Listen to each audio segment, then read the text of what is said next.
What's going on, y'all? What's going on? What's going on?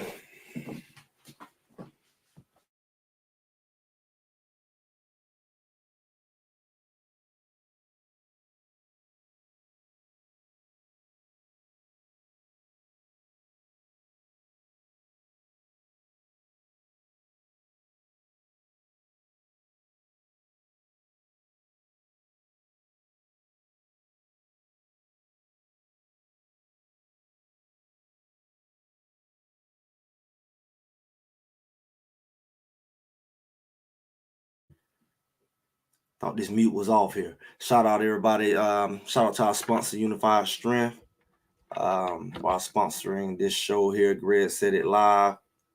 Here we go. 1 second here. Plug this computer up before it's decided to do what it want to do. Surely y'all can hear me now. It's no longer sound check. No sound. I know you all hear me now, right? Say no sound.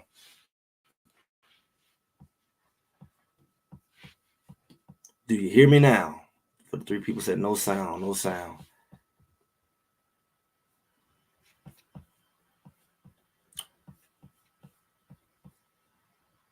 Absolutely. It's not muted anymore. So, like I said, shout out to our sponsor here for the show today, for the Greg Said It Live. Unified Strength. Unified Strength. And for the people who have their own theories about what we're talking about, we already went through that. We'll get into that. We will get into all of that. But like I say, Unified Strength, that, what we seeing right now, sticking with everybody. I mean, sticking with the Colorado Buffaloes through this ups and downs and seeing them through. And a lot of people wanted to kind of throw the baby out with the bathwater. A lot of things we seen in the beginning of the season, very early, very premature. The whole thing is what I told you all this year, and it's still going on, win, lose, or draw.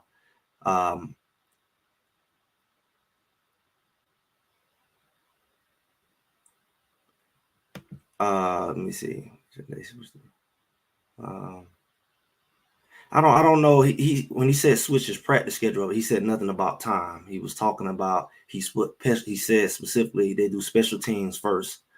They haven't switched the time yet, but like you said, we definitely need to keep putting it out there because we'll start off with that since people want to do that. But I definitely want to acknowledge our sponsor because I've been with Colorado the whole time, the whole time, and I fought the good fight for us defending Colorado and all the clownish stuff and the mocking and the taunting about how bad Colorado is and what they was and wasn't going to do this season.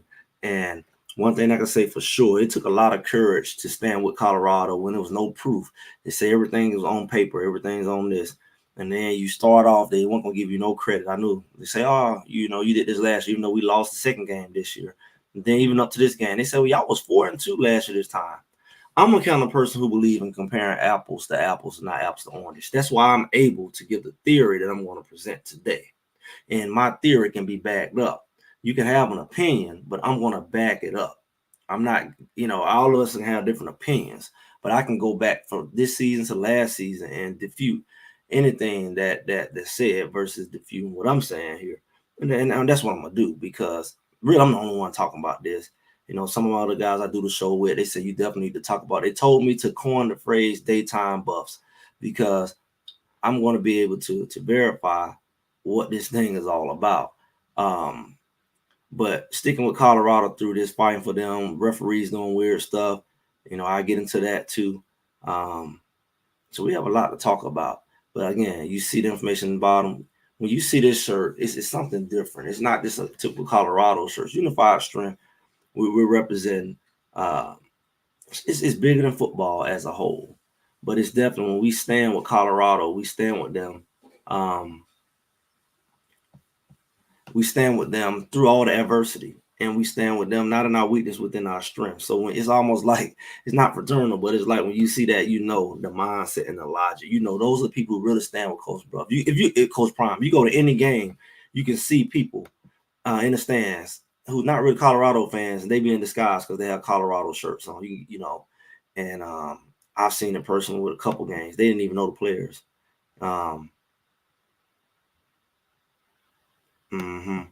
And that's where I come with. So when y'all listen to Greg said it, I said it, I stood on it. A lot of people played it safe. They gave y'all these little 600, that's safe. I said Colorado 10-2 all day. I stood on it and I still stand on it. even with the twists and turns, because I know what type of team it was. The defense is becoming the defense who I thought it was, with our edge rushers coming and blowing everything up and just dismantling the offensive lines. We're finally seeing that they're coming into their own. And I was the one who said it's going to take 4 or 5 games. I said by the UCF game and by Kansas State game, we're going to really see what the defense can do. We're just one game after that, and we're still seeing the development of multiple edge rushers. We've seen Wade come out of nowhere and blow it up. Edge rusher we haven't had all season. Another element. We've seen McCoy do what he do. We've seen Arden Walker come in. We've seen multiple edge rushers too. We just run up sacks. We of course BJ Green, of course Sammy Sacks, Okanola, and I mean they popping. And it's another common thread with those day games, the popping. I'm gonna break down why I feel what I feel, and I'm also gonna do my good, bad, and ugly. I'm gonna do my good, bad, and ugly, and kind of end with that. So since y'all really want to get into that, I'm gonna start off the show with this. I'm not gonna hold it to last. Greg said it. Like I said, I'm not really gonna sit here and read stats, even though I'm gonna read the stats for the game before I do my good, bad, and ugly. So we can I like to have a full perspective of what's going on. Not just a football perspective from actually played the game pretty much all my younger years, from little league to college, but also just being analytical, just really paying attention to stuff. A lot of people, they not sober minded, literally figuratively. They just kind of all over the place. They kind of lean more towards what people say. As for me, I kind of lean towards my perspective and what I'm seeing. I try to be clear. I try not to be swayed by a lot of what other people say. And I typically won't be repeating what everybody say, not just to be different, but because we're all different, we have different perspectives. But when I have a perspective, I like to back it up. And we're going to get into that too in the good, bad, and ugly with UCF. Not only UCF, but Oklahoma State. And I will talk more about that, how they blew. The Big 12 literally is about to be blown open from Friday to Saturday with ironically, 2 of the top teams losing to 2 of the worst teams in the conference, which I didn't see coming. But I did kind of feel like UCF could sneak out Iowa State, but I thought they were coming. I didn't know that it was an Iowa. But it seems to me both teams struggle with the run game because that's all both teams had. And that's interesting because Oklahoma State, that's all they have is their running back. And BYU could with that. And also we saw Iowa State. We know the run game is strong. UCF, even the quarterback, all he can do is run. That's why they lost in the end, because they didn't have a quarterback. And I think they got kind of comfortable. And we're gonna get into all of that. But let's go back here. Coach Prime said that the game after probably right before the last game, it was stupid to have all these night games. So when you hear me from what I said, my theory was that my theory is that Colorado really didn't, over the last couple of years. Let's just not look at this year. Let's go back to last year. Colorado lost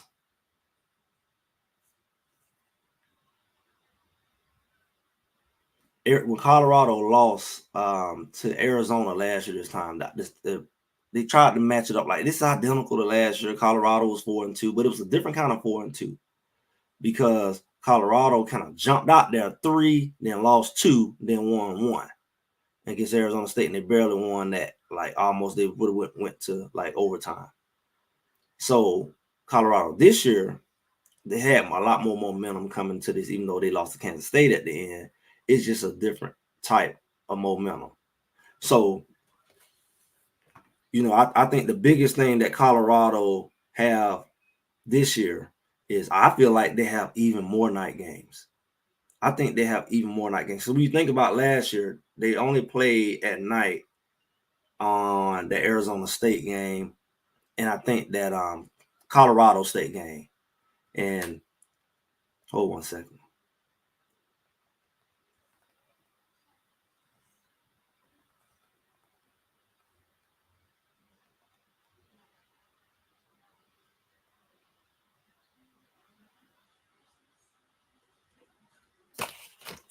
So this is my thing. Some people say, well, Colorado lost.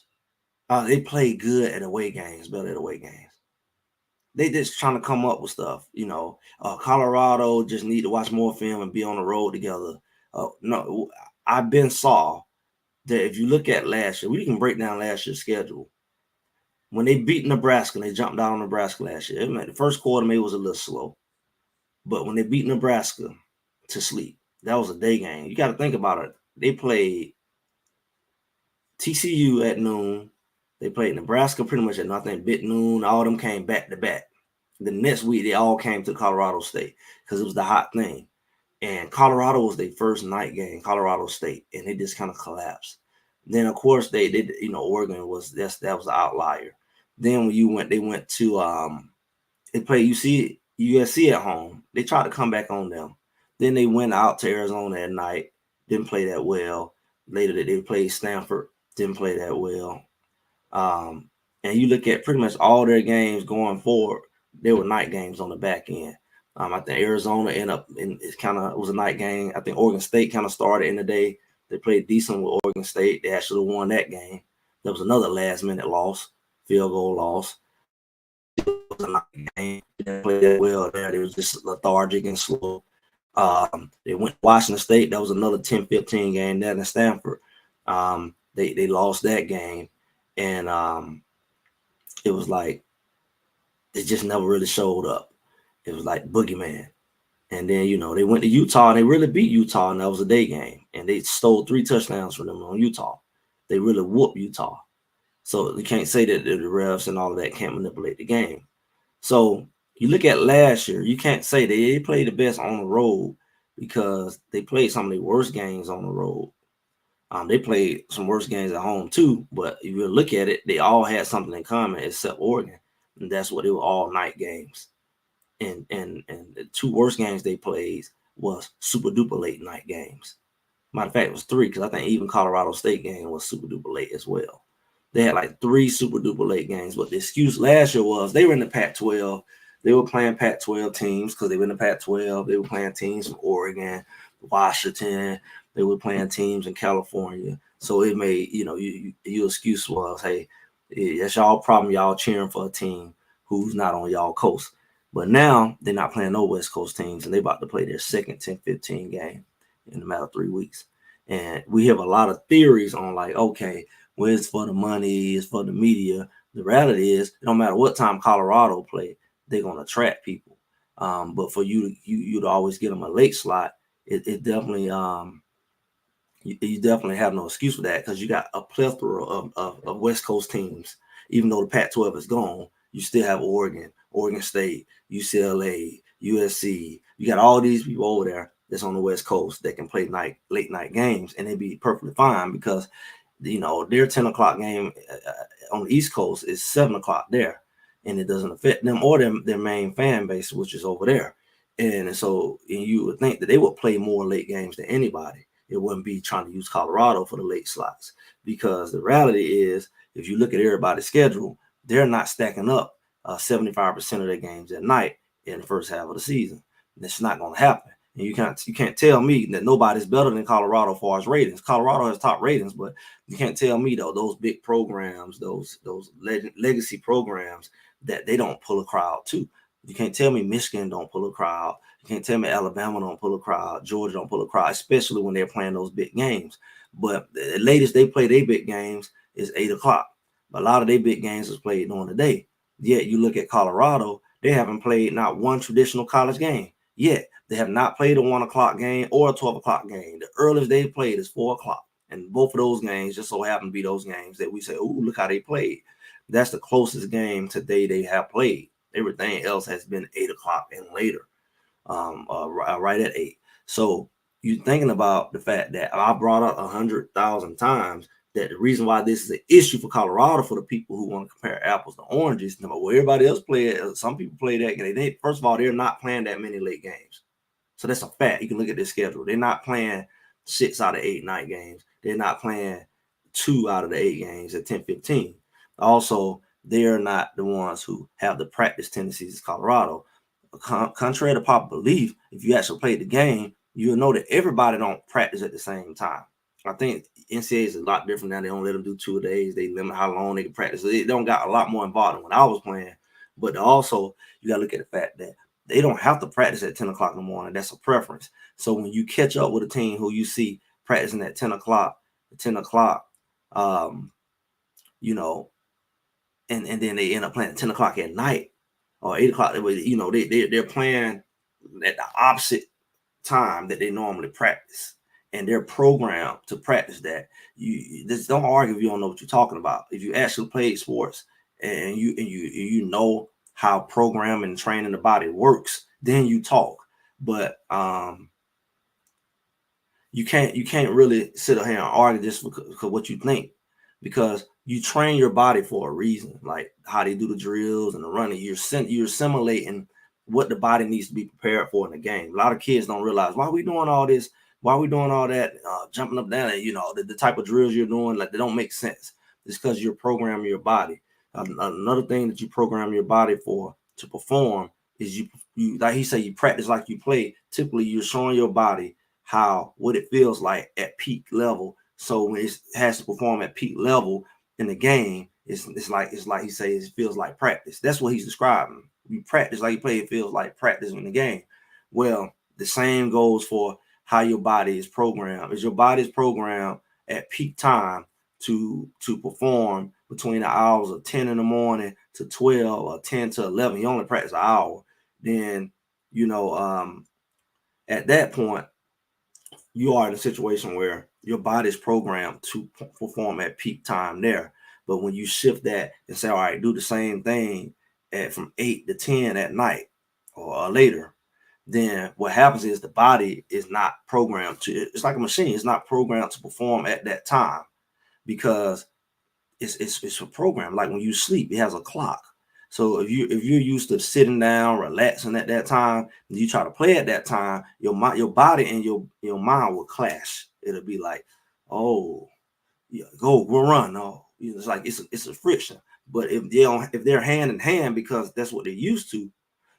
And I've said this before. I said, like the military program you to be able to perform anywhere, because they want you to perform without sleep. They'll let you go multiple days without sleep. They'll let you go multiple days without food. They'll put you in harsh environments, especially an environment. If you're going to be in the jungle, they drop you off in the heat and make you survive there. If it's going to be in the cold, they program your body for that. Because you don't perform in the tropics and then drop somebody in Alaska and say, all right, and you ain't really, you just said we did all the same stuff, but it wasn't in that environment. And this is an environmental thing. Clearly, it's different when the sun is out and bright and pretty and warm, and at nighttime the sun go down, it's cool and it's dark. That's what you're running into when you see a person like Will Shepherd say, oh, I lost the ball in the lights. You're not practicing in the lights. The lights is different from the sky. The lights is different from the sun. You know, you have to look at all of those different things that affect that. And then you only can be foolish if you don't acknowledge the fact that you see a pattern. See, and see that you're gonna get me to inspiration, motivation, because only a foolish person don't recognize patterns in their life. I might go deeper into that later, so I ain't gonna go too deep. Y'all just gave me my inspiration, motivation, because that kind of derailed it. But recognize the patterns. I'm gonna write that down for y'all. So y'all want to go dig deep in that, make sure y'all like, share, subscribe, and we're gonna go deeper into patterns and how that affects people and how that is relate to Colorado and how that relates to life. And when you look at media, okay, let's say media that y'all claim is so trying to make money off Coach Prime, and it's not benefiting Coach Prime that they making money off if he losing. Matter of fact, Coach Prime make more money when he winning.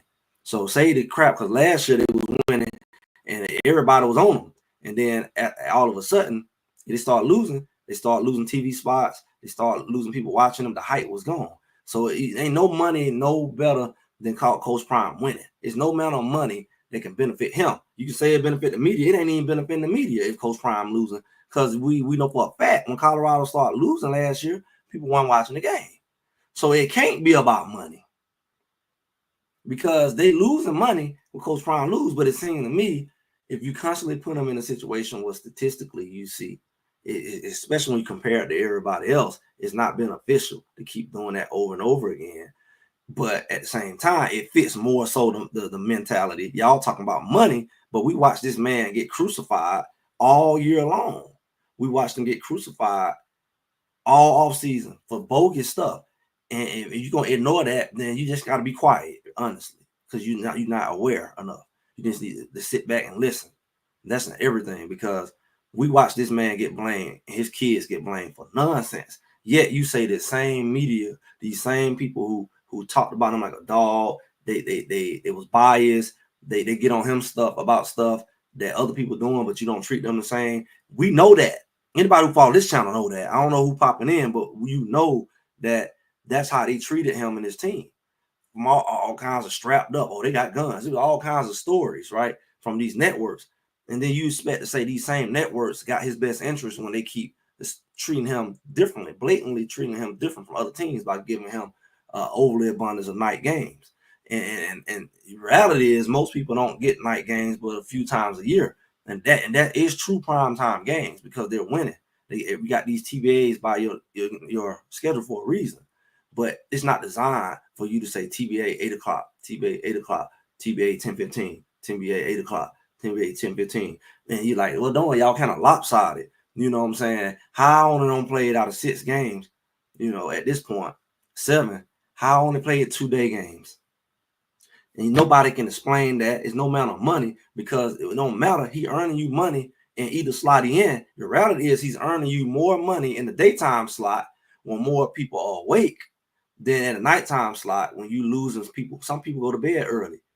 Some people falling asleep. They're gonna cut the game off at halftime because you decided to play the game at 10:15 Eastern. For the people confused, it's called time zones.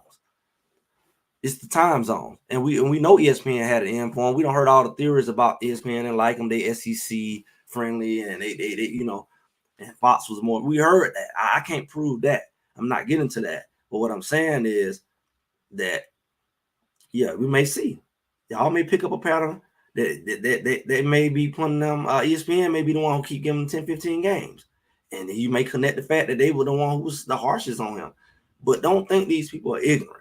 Don't think I'm the only one seeing it. I'm probably one of the only one talking about it because other people don't want to talk about it, or they may want to say, "Well, it ain't a big deal." Well, I am, and I'm starting to see other people in other chats talking about exactly what I'm talking about, because well, I don't know if you're new here. You said what can be done. I've talked about this for weeks. Anytime you present an issue, you always present a solution. And my solution was that Coach Prime and his team need to switch their practice schedule up. I've said that many, many times. If you keep getting late night games and you keep practicing during the day, you're gonna always have a slow start because your body is not acclimated and your mind is not acclimated to be at peak performance at that time of day. It's used to relaxing, chilling, playing video games. You're programmed to shut down at that time of day, and you're up here at that time of day. So the only way you can reprogram your body to be able to do that is you got to flip your schedule and say, all right, we might have meetings in the morning, but we're going to have practice at night. And it's going to be uncomfortable. It's going to be some sorry practices, but you will have a chance to get your bodies more programmed and break the tendencies before you have to find that out in the game. Because you're going to have some horrible practice the first few days, but either they're going to stop scheduling you with night games because they see you playing chess and not checkers now, or you just be at the worst, you'll be ready to play at night because it's a big difference in playing any sport. And anybody who know anything and actually play sports, you'll know any sport, outdoors at least, even indoors. I played baseball. It's a big difference in playing a night game and a day game, especially a late baseball game. I played some late baseball games. Baseball, you kind of sit around, you falling asleep. You got to have certain disciplines. You got to make sure that you got your naps, make sure you eat. There's a lot of stuff you have to do to prepare for an 8 o'clock game at night that you don't really have to do fresh playing at 1 or 2, even 3 o'clock. Mentally, it's like you're drained because you're thinking about this game the whole day. And then you have to go out there and play it. And, it's just like some people don't want to work out. You can't tell me that. Some people who actually work out, some people don't really want to work out in the morning. And some people don't want to work out at night. I prefer to work out in the morning, even though I don't want to work out in the morning. I have a lot better workout at 5, 6 in the morning, even though I don't want to get up, than I would at 6 o'clock at night. Because at 6 o'clock at night, my mind is just like, I'm done with it. I'm really ready to close the day off. I'm not ready to go and lift no heavy weights at 6 o'clock. I'm not ready at 6, but at least I got the day in front of me. I'm not drained. I'm fresh. But if I do it later on, I've been walking around, putting out fires or whatever, I don't want to touch no weights. And that's how it is, go run those sprints at no 6 o'clock at night. So you have to break that habit, just like somebody working the night shift. You just don't go and work the night shift and you've been working 9 to 5. It's going to take a lot of adjustment. Your body, you're not going to perform the same because your body going to be trying to sleep. Your body going to be unfocused. And that's exactly how they play. I went to the freaking game. I went to the UCF game, and I just put together. I went to one game away. It was the great game during the day, and I went to that game at night, and I felt different. Doggone it, I felt different. I was like, before the game, I'm like, let's get this crap over with. I'm sitting down. I'm not necessarily sleepy, but I'm not as alert. I'm not as alert, and I had enough sense to look around at everybody else around me. I had somebody sitting right next to me leave at halftime. They were an older couple. They said, we're finna go watch the rest of this game from the hotel. I doubt they even did that because it was so doggone late. And it wasn't East Coast time, but it was, my body was still on East Coast time. It was 8, the game started, and where I was at, it was 10 o'clock. So you got to think, it's 10 o'clock out there, it's 12 o'clock on the East Coast. So my body was still like, man, what am I doing? But even still, who wants to be doing that kind of level of strenuous cheering and excitement at that time of night? You're used to it. Your blood pressure be through the roof trying to be cheering and exciting, about a game at that time of night. And it's the same thing about the people out there playing, hitting each other, tackling, and, getting your blood going, getting everything going. It's hard to do that when you're not used to doing that. And the only people who can say that, and my theory is, he said, what can we do about it? If they're going to say it's about the money, okay, let's play that game. We're going to watch our game and we're going to cut that mess off at commercial break. We ain't watching now commercial break. Every commercial break pop up, everybody cut the TV off. Y'all want to keep putting us in that situation. We don't want to watch no night game. We don't want to wait all day to watch the game either. But if it's going to put our team at risk and you're going to keep using that bogus excuse, let's cut all your commercial off and then kill your money. They'll see that. We watching the game and, all right, commercial, cut it off. Everybody do it at the same time. Because guess what? Georgia ain't going for that. You're going to sit here and tell me you got a bigger crowd than Georgia. You can't even tell me you got a bigger history than Georgia, bigger following than Georgia. Yet you ain't using that excuse. They should play all night long. They're not. And guess what? They're not going to try them. They're going to get them the traditional schedule. Every week, they're going to play at 1 and 3 o'clock. 1 and 3 o'clock. And every now and then, you're going to play one big game. You might play Georgia Tech every other year at night. Usually, you play them at night. You don't play them at the daytime. You usually play them at home or away at night every year. And you might play Alabama every now and then. You play them at night. That's the prime time game. You might get 3 prime time games of the year, maybe 4. But you don't get 6 out of 8 games halfway through the season. They won't go for it. They'll shut that mess down. They won't try everybody like that. But they've been trying this man. They've been trying Coach Prime. They've been trying him every way. So don't tell me they won't try him like this. Because they've been trying him in every way. They've been trying to detour him and distract him every way possible. I'm talking about his ex-players leaving. I'm talking about the current players. They're causing division on the team, trying to stole, Travis, you need to be like him. They've been throwing every kind of stone they can throw at this man. And yet, y'all want to sit up and act like they're not using the schedule against him?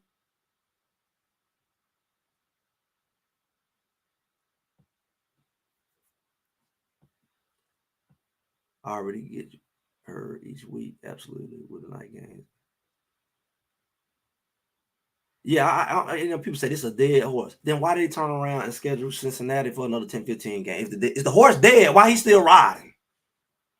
If the horse is dead, no, don't tell me about a dead horse. It ain't like we ain't had a 10 o'clock game in 3 weeks. Yes, come on, use logic when y'all talk. Dead. If Greg just talking about something that don't matter, then why is it still happening?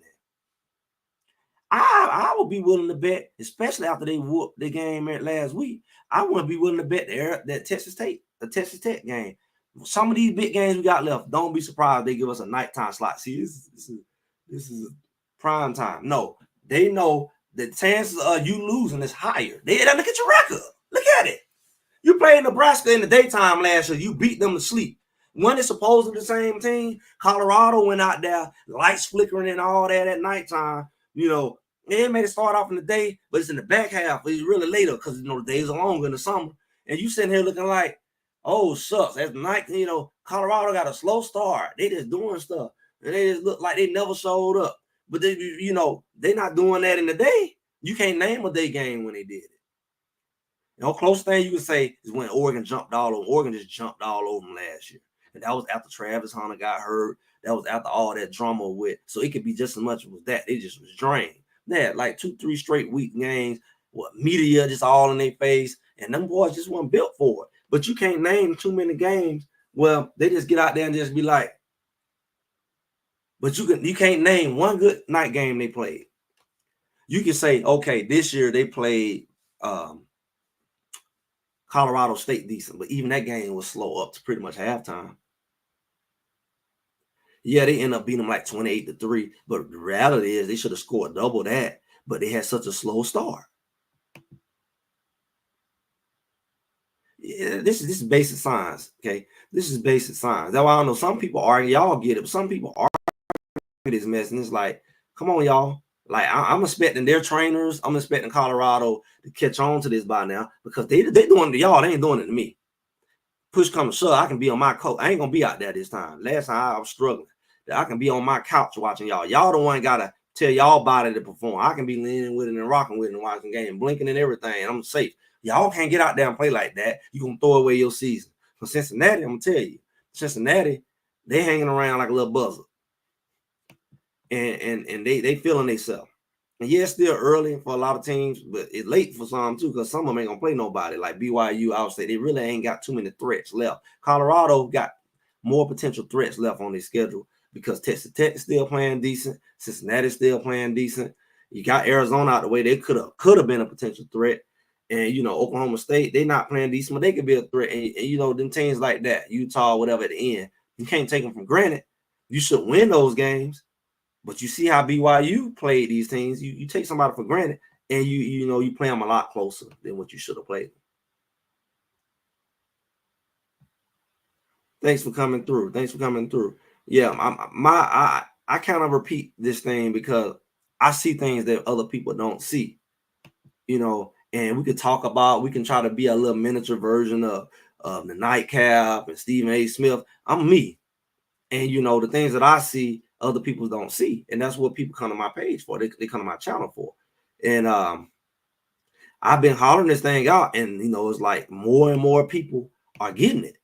Like I said, I went to, I think it was DMVR, and I just saw the chats just saying, I was like, I don't know if they heard me. I'm sure some of them heard me, but they're getting it. And the more of us, I told y'all during the summer, I said, and that's why I got with Unified Strength, because the mindset is, if we don't stand up for Colorado, who will? We the fans.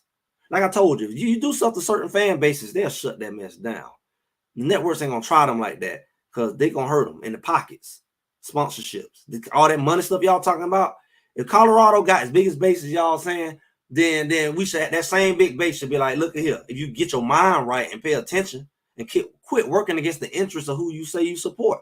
If you say you support Colorado and you see these night games are hurting them, what nerve do you have to sit back and let it happen and act like it's not a big deal when you see it's hurting your team?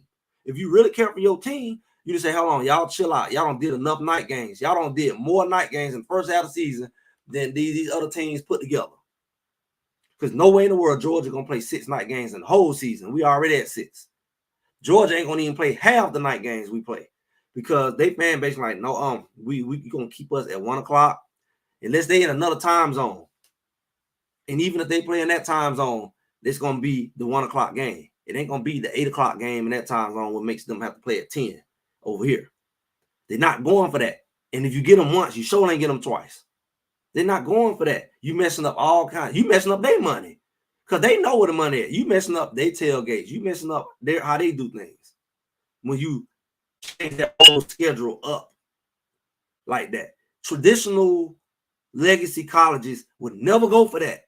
Michigan is not going to go for 6 night games. Tennessee is not going to go for 6 night games. Name somebody who these names, and name anybody in the top 10. that would go for getting played like this. Their fan base will shut it down. We can shut it down too. We can say, y'all know what? Keep playing with us. We won't watch the game. Or we'll watch the game. We won't watch your stinking commercials. It's not that Coach Prime don't care about it. See, why do you say he don't care?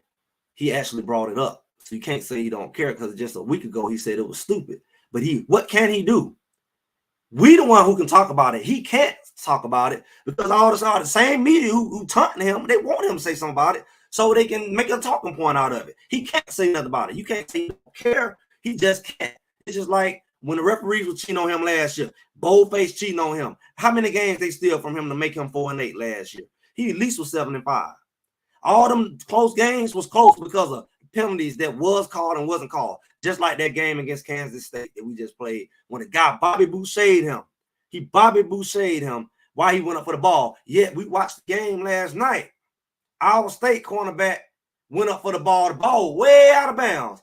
And the UCF quarterback was hand fighting with him, and they threw that flag out. That's the only reason Iowa State won. Did y'all watch that?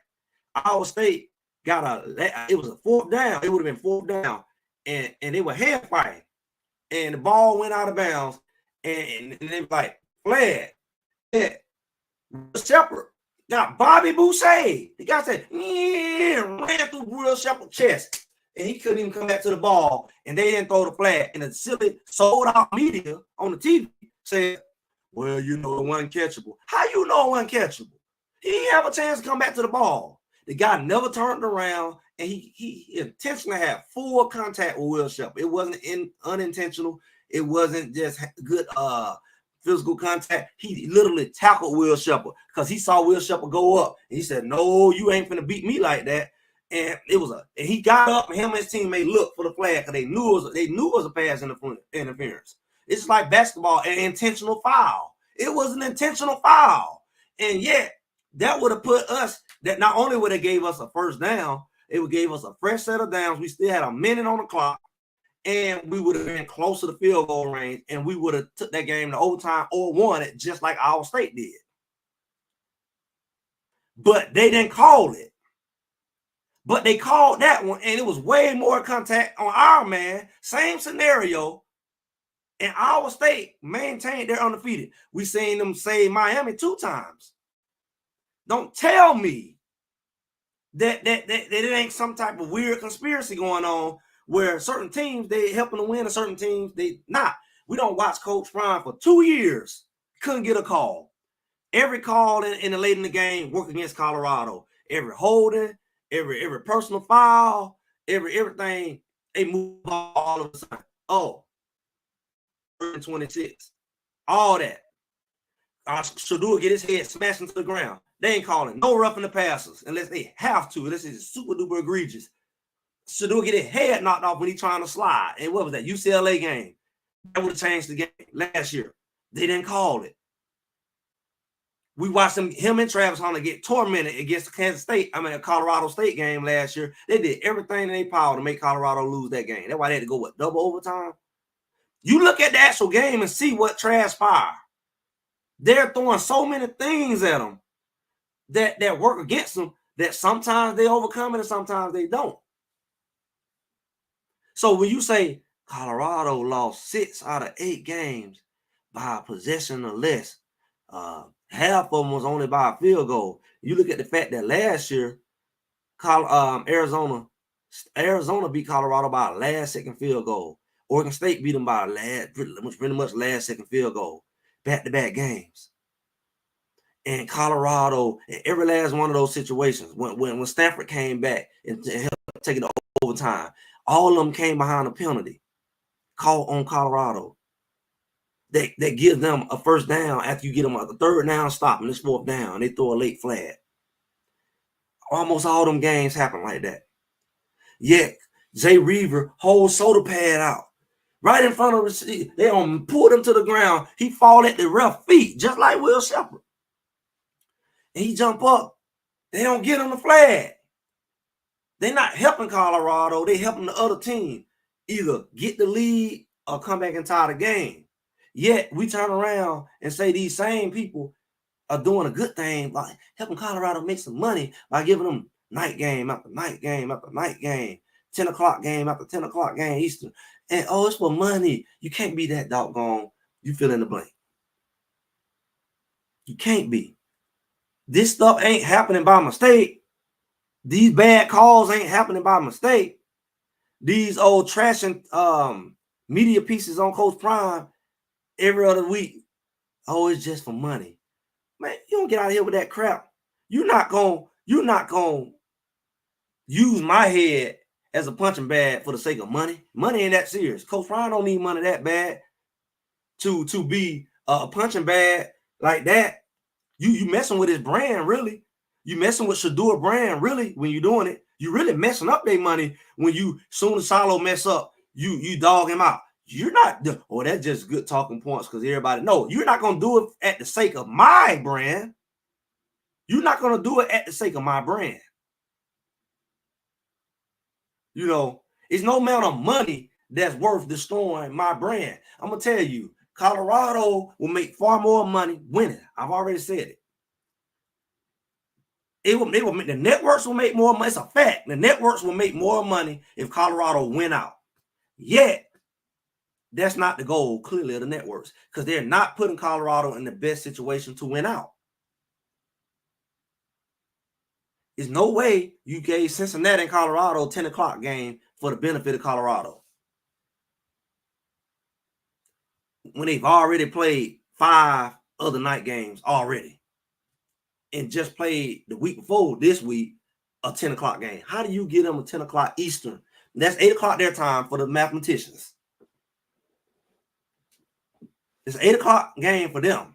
But you say it's for money, but the East Coast going to bed if they're not already bed. How are you making more money at the time where half the people sleep than you would if you put it where everybody's awake during the traditional college time where everybody's looking to watch college football? How wouldn't you make more money during the time where you got more chances to get in front of people's eyeballs than you looking at the back of the eyeballs at 10 o'clock? You can miss me with the money thing. Him winning more games will make more money for the networks because everybody the hype train gonna come. We seen the hype train last year. Oh, Colorado, oh, they winning. It was like, oh, they put in 0-4 and they 4-0. And we saw that media circus hit and Big Noon and Big Noon and college game they came on the same day. That was unheard of. That because Colorado was winning and they knew everybody was watching. And they were fighting over who beat out. And Big Noon was there 2 weeks in a row. They was just there in Nebraska.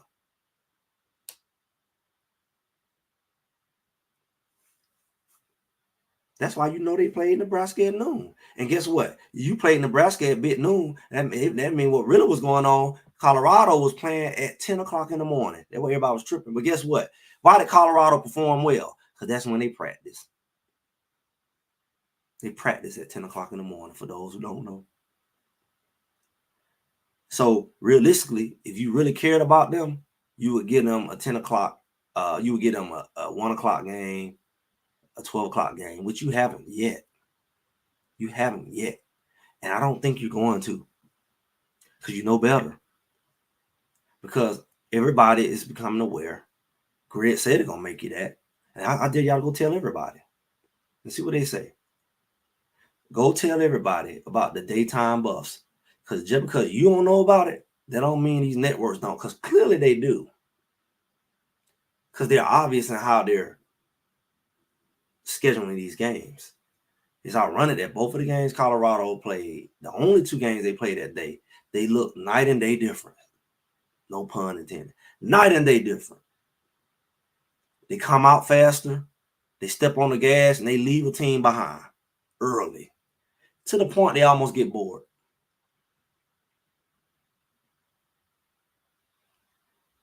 To the point where they get bored. They get out on you so quick, they get bored because the teams that they're playing can't keep up with them. They don't have the quarterbacks to keep up with them. The defense is too stingy. Defense is coming into their own. Colorado get ahead of you with that defense. You're not beating them. The best thing they can bank on is you come out slow. When do you statistically come out slow? Playing at freaking midnight. They know that. You can act like you don't know. No, you don't. You're right. It don't matter because you're not nobody that matter. But guess what? The decision makers know. You can play dumb like they just. Oh, I didn't know. I just gave them 6 night games out of 8. Oh, I'm sorry, Colorado. We did not know we was doing that. We did not know we was doing that. You talk about Vegas. I can pull up. It don't show up well on my screen, but I keep receipts. Go to Greg Said It on Facebook. Find Greg Said It. Go to my community channel here. I post it on Twitter. I do a decent job putting stuff out on social media, but I mostly do YouTube. Do y'all not remember that Colorado was supposed to not won no other games after Baylor? And after they beat Baylor, then they beat UCF. All of a sudden, they was like ranked number 2 in the conference before their bye week, and then it was said. I'm gonna give y'all something. Not Vegas. It was said Colorado can win the rest of the thing, go to the conference championship, and lose one game. Guess what that one game was, guys? Oh, give me a wild guess. Way out there. Guess what the one game that they said Colorado would lose? It was one game. And that stuck with me. It was one game that they said that Colorado would lose and they would win the rest of them. I thought that was interesting because they made sure Colorado lost that game. That one game was Kansas State. And they put it out the week before Kansas State. After they beat UCF, all of a sudden, everything changed. Oh, Colorado can go all the way. I predict them to win every game except one. And when you saw that one game, it was Kansas State. And guess what? The sky would have fell. The algorithm, everything would have broke if they had let Colorado beat Kansas State. Because somebody trying to control things. So y'all bring that other Greg out. The Greg who existed way before he was a Colorado fan. I really don't care about this stuff. Y'all care about it more than me. I'm just a truth exposer disguised as a Colorado fan. And y'all ain't even figured it out yet. Well, I just told you still don't get it. I'm just showing y'all the truth. Because it's bigger than football. And y'all ain't got it yet. Are you awake yet? This thing was set up. That's why the referee didn't throw that flag. That's why they give them these night games. There's certain things got to be done to make the odds. You know, they do a lot of talking about odds. They look at stats, Vegas, all these. They're manipulating things, and y'all still arguing, and they're doing right in front of your face to your team. You claim to support, and you letting your team get harmed, and you don't get it yet. You so busy arguing with me because you think you want to sound smart to be right. Meanwhile, you're dead wrong because everything you're saying is inconsistent with what's happening. No, it's just they practice better this week. I've heard many weeks that Colorado said that they practiced well and they started off slow. Do you not watch well off? It was clearly in front of your face. Oh, we had a good practice this week. Oh, we're going to do well. And they still started off slow at their 10 o'clock game. They still started off at their 8 o'clock game. And week after week, Coach Prime say something like this. Did this ring a bell? You know, I hate to win when we feel like we lost. Did he say that at the end of the daytime game? When you win and you feel like you lost. He said that multiple times last season. He said that the first game this season. He can't never be happy, and you make it like it's something wrong with him. He looking at we ain't played a full game yet. We can't put a full game together. We don't show up to after halftime. It take him a whole half to wake up. It take him a whole half to get their juices flowing. You know why it take you that long? Because you ain't freaking practicing that night. You got to train your body to get his juices flowing at 8 o'clock when you're not used to it. That's why it take them the whole 2 freaking hours to start playing good. Because they're not used to their juices flowing at that time of night. You still arguing? I just gave you the reasons why you have slow starts. Week after week after week. You're going to argue like it's one time and it's every week. But you're not having slow starts in the day. ever. And if you do have a slow start, it ain't because you slow, it's because you're in a competitive game. But you look at their IQ is sharper. They don't have, oh, it's ironic. The defense plays so much better. Less busted coverages. Less busted coverages, less penalties, less mistakes. But you get all these mishaps and brain farts at midnight. You got 10 penalties, 11, 12 penalties. They're asleep. But you still don't get it. Because their mind is like, well, what are we doing? The body like, man, I don't know. I don't feel like myself. And you say, they not playing like they self. They ain't playing like, they making dumb decisions. They just missing tackles. You have sleep. Because you've been programmed to do that. I can't speak for the other team.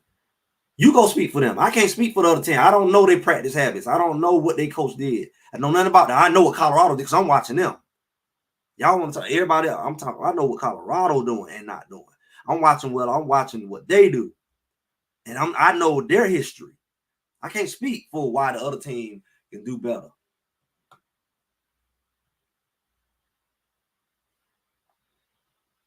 So let's look at these stats. Let's look at these stats. Colorado versus Arizona. All right, Colorado versus Arizona. Y'all look at the stats yet? I always like to do this. This is close to the stats I'm gonna get. Let's look at the overall stats. Boom, shaka, laka, shaka, laka, shaka, laka, boom. Somebody see. They didn't take him out of the UCF, a Kansas State game, because when they needed that man to throw that flag, he didn't throw it because that game was already designed for Kansas State to win. Just like them games Miami lost, they made sure Miami won. If it was close, they didn't give them the call. The call can go either way, but it ain't going CU way. Show me any late game. The last 2 seasons was CU won a game on a controversial call. I'll wait. Now go back and name me how many games they lost on a controversial call. We ain't even gotta wait. You can name them. But you still arguing. Colorado jumped out on Arizona first quarter, 14-7. 7 points happened on a mishap, right? Mistake. So they didn't get. Then Colorado jumped up second quarter, got 14 more points. Arizona got 0. Matter of fact, Arizona got 0 the rest of the game.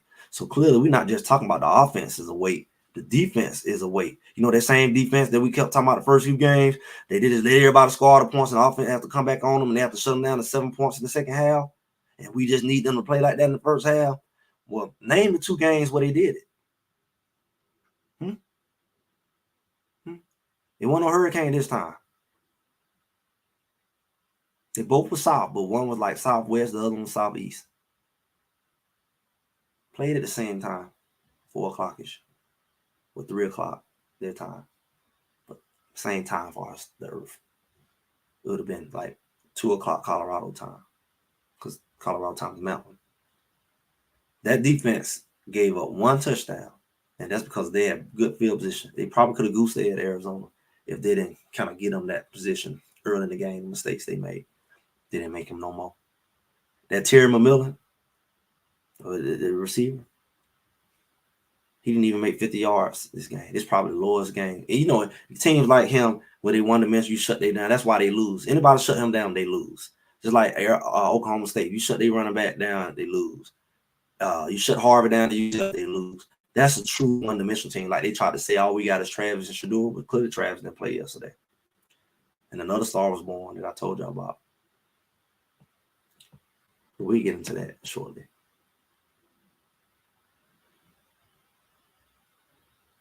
They better watch me. I ain't here for fun. Somebody better get the message to them. I'm not surprised if some of the messages that I have got back to them, because I know somebody watching. I know when I be on B Watts, I know they be watching because he know they be watching. But we here to help.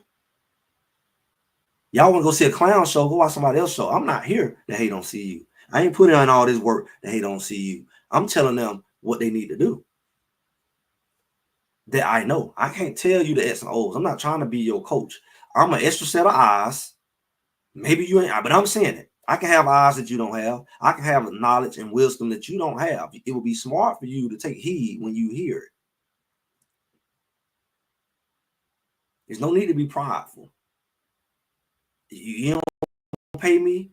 You ain't doing that for me like that. This is free advice. Why lose for the sake of ignoring free advice? That's like anybody in life. That's dumb. I don't care if it's a bum on a corner. If he telling the truth, he telling the truth. You can't. Who are you? You be dumb if you want to. This is for your sake. This is for your sake. It ain't for mine. I ain't playing. I'm looking out for you. See you. So Colorado ended that game third quarter with 3 points. Pay attention. Fourth quarter with 3 points. 14-14, 3-3. Shador didn't come out the game to the end of the last quarter. Somehow Charlie big run made him the top rusher. That one big run Charlie had, 7 carries, 53 yards. He ended up out rushing everybody. I think we saw that with Augusta a few weeks ago. He came in, outran everybody. One big run. But one thing Charlie did that the other running backs weren't doing, he bounced that thing outside the tackle. Everybody was trying to run up the middle when it was clogged. Run where the hole is. That's one thing that Kansas State running back did very well. He went to what a daylight was. He skipped and hopped all over the place. So, team stats. This is what I love to look at. Total yards, Colorado 398, right below 400. Arizona yards 245. Passing yards for Colorado 250. Arizona passing yards 138. Remember, we got nice on them. We didn't bury them. We'll get into that. Absolutely.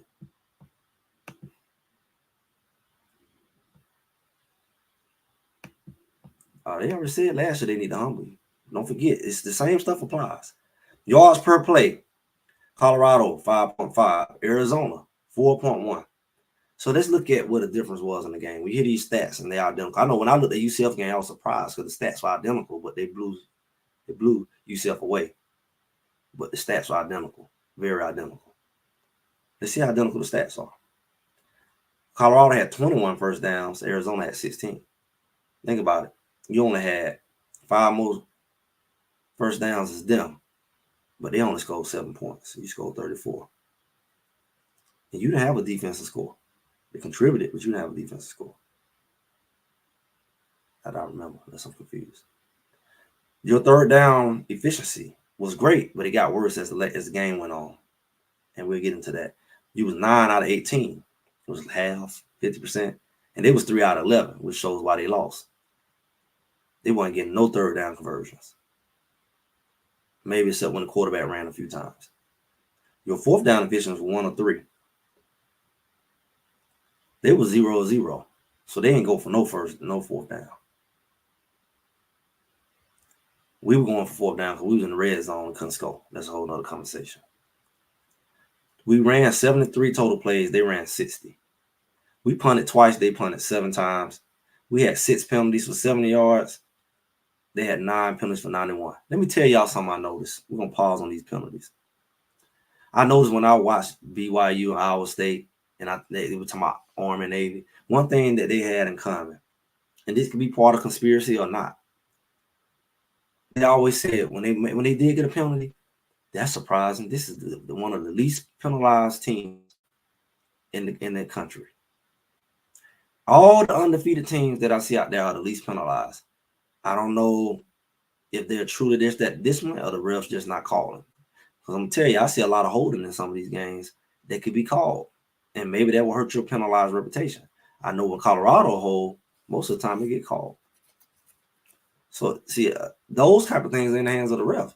Throw the flag or not. To throw the flag or not throw the flag, that be the question. And that makes a difference. Because I know it made a difference last year in the games. Colorado, this penalties at the wrong time cost Colorado some games last year. Just the penalties alone. And either the penalty is not called or the penalty is called. Like, for example, the penalty called, not called, Will Shepherd got Bobby Boucher, pretty much cost you the game. Fumbles lost. Colorado had one that's lost. They had more than one fumble. They lost one. And Arizona lost 2 turnovers, right? But Shador threw 2 interceptions. We'll talk about that.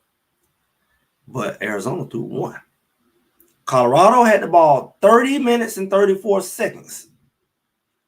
Arizona had the ball 29 minutes and 26 seconds. Pay attention, y'all. This is what I do.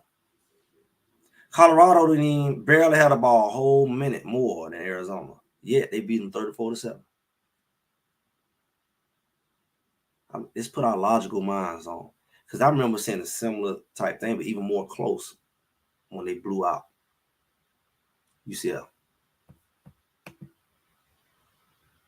Right. I'm not here to talk about what everybody else talk about and argue with them. They can have that. Because that ain't what I'm here for. It's bigger than football to me. You don't say. Analytics, AI, data. Somebody smart, including game time. Depending on these specific goals. Only thing you missing is a super chat. Because I would love to just freeze that somewhere at the top. It's the smartest thing from just an analytical standpoint. I'm not saying nobody's right. But she just gave y'all something that you might need to think about. AI models, algorithms, just like with YouTube algorithms. Some people out here right now because of algorithms. They say, Greg, I ain't even get the time. I ain't even know the live started. Algorithm. They can choose to let people get something or not. Right? Algorithm. And they know the right combination to make you lose. They got to watch you long enough and know when you struggle the most. Let's give them another 10-15 game against another passing team. Maybe their defense will get up there and freeze up. Colorado, I'm going to have a little chill. Might be even cold. It might backfire. It might not. Shout out to Allen. He always represents that Tanggula box. And I'm going to tell you that. Allen got 2 Tanggula boxes. Allen, can anybody tell you the Tanggula box? He can. He got 2. And we appreciate our Tanggula box because I sure ain't a cable guy because I don't watch enough TV. Shout out to them boys. Got the I know a couple of y'all got Tanggula boxes. Hey, it's in the description. Defeatcable.com. Y'all definitely get y'all a Tanggula box because really cable too expensive. And you don't even get all the channels. If the game start late or whatever, at least you can, they start on ESPN News and make you miss 20 minutes of the game. You just jump on the Tanggula box. Yeah. Alan say that the networks can't figure out. Yeah, because you kind of like you streaming for somebody else stream. I guess I don't know how it works, but it's kind of like I don't know cyber like they definitely can't pick up the views on there. Yeah, that's true. So let's get into my good, bad, and ugly, and I'm gonna let y'all go. It's probably more good things than bad. Y'all would think, right? But I'm a fair person. A lot of people say, well, if they had a one, you wouldn't have nothing to say. That's not true. That's not true for me. And it's not to be negative, but it's like, just like they gonna go watch film with their coach gonna point out the niggas, even though they won. That is common sense. So that's how I came up. That's the only way I know. That Colorado has some good things and some bad things. Let's talk about them. Daytime buffs, we already talked about that. Proven right until proven wrong. Defensive line, highly aggressive. They even left a few sacks on the field. Very disruptive. I feel they coming into their own. I feel they looking like the defensive line I expected to see. A lot of y'all expect to see from jump. We saw flashes of it, but all of them coming together at the same time. Rotate. Nobody else got that, y'all. Nobody got a BJ and an open hole on the field coming. Pull them off. Put a McCoy in there. Pull them up. Put Arden Walker in there. Wade don't came back. And these guys coming and they fresh. it's really gonna be a problem for whoever they play the rest of the year. If the defensive line play like they play alone, they got a chance to run through the rest of the schedule because they hungry and they fresh. Wade fresh. McCoy fresh. Arden Walker fresh. BJ, he just coming to being who we always want him to be, just dominant. Defensive line play very. Colton Hood. Now, anybody that know I've been talking about Colton Hood, he's from the same, we from Georgia guys. You know, I learned more about him in the offseason and his background.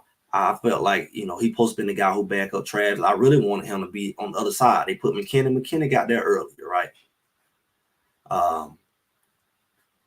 And we're going to get into this right here in a second, definitely. You hit it on the head. That Colton Hood, he's body slamming people. He covered the top receiver everybody was scared of and shut him down. Nobody want to talk about that. He shut him down. The reason why McMillan wasn't doing much, Colton Hood was out there. Sometimes they had a shot over top. Colton Hood shut that mess down. Colton Hood is a pro. Colton Hood is your SEC. Everybody SEC, he came from the SEC, he would have been playing this shit. He would not only be playing, he probably would have been starting. He was one of the top DBs out of camp at Auburn before he came to see. Don't get it twisted. Don't get it twisted. He's young. This is only his second year. He got a little brother that's gonna be an animal. I hope he don't transfer because they'll transfer holding hands. Let's be honest. His brother probably one of the best running backs in our room right now. He ain't touched the field. They may be patient with him, letting him learn. He had some injuries and they want to probably let him get fully strong. I don't know, but he one of the fastest. Him and Auguste race is like an inch, and he's thicker. He's like a Welch, bigger, and he's fast as Auguste, and he's a true freshman. He is the future of CU. Everybody talk about Welch. Look out for Brandon Hood, and you better not let him go nowhere else, or he's gonna be a problem for you. Because anywhere else, Georgia wanted him. So Colton Hood and Brandon Hood are very slept on. Colton Hood might be quiet as it's kept, our best DB. He up there with Travis, and he did what we expected Travis to do. He got 2 picks in the last 2 weeks. He's just not really getting on the field like that because Travis was hurt. And I'm gonna tell y'all once again, if Hood was on that last play, we wouldn't have lost Kansas State because he's faster than Hodge, and he's more aggressive on the line of scrimmage, and he would have been stride for stride with that ball up in the air, and either he would have knocked it down or he would have picked it off, and he would have had 3 picks. Colton Hood is faster, he's more aggressive, and he's more proven than DJ. Even though DJ played last year, the level of competition, people say, who's going to be against the big receiver? I told y'all Colton Hood can cover the big receiver because he did it at Auburn. And they better keep him out there on the field as much as they can. Because he's what we thought Hodge. Colton Hood is what we thought Hodge was going to be. Hodge is shut down corner. Hodge is this, Hodge is that. Colton Hood is everything we thought Hodge was going to be.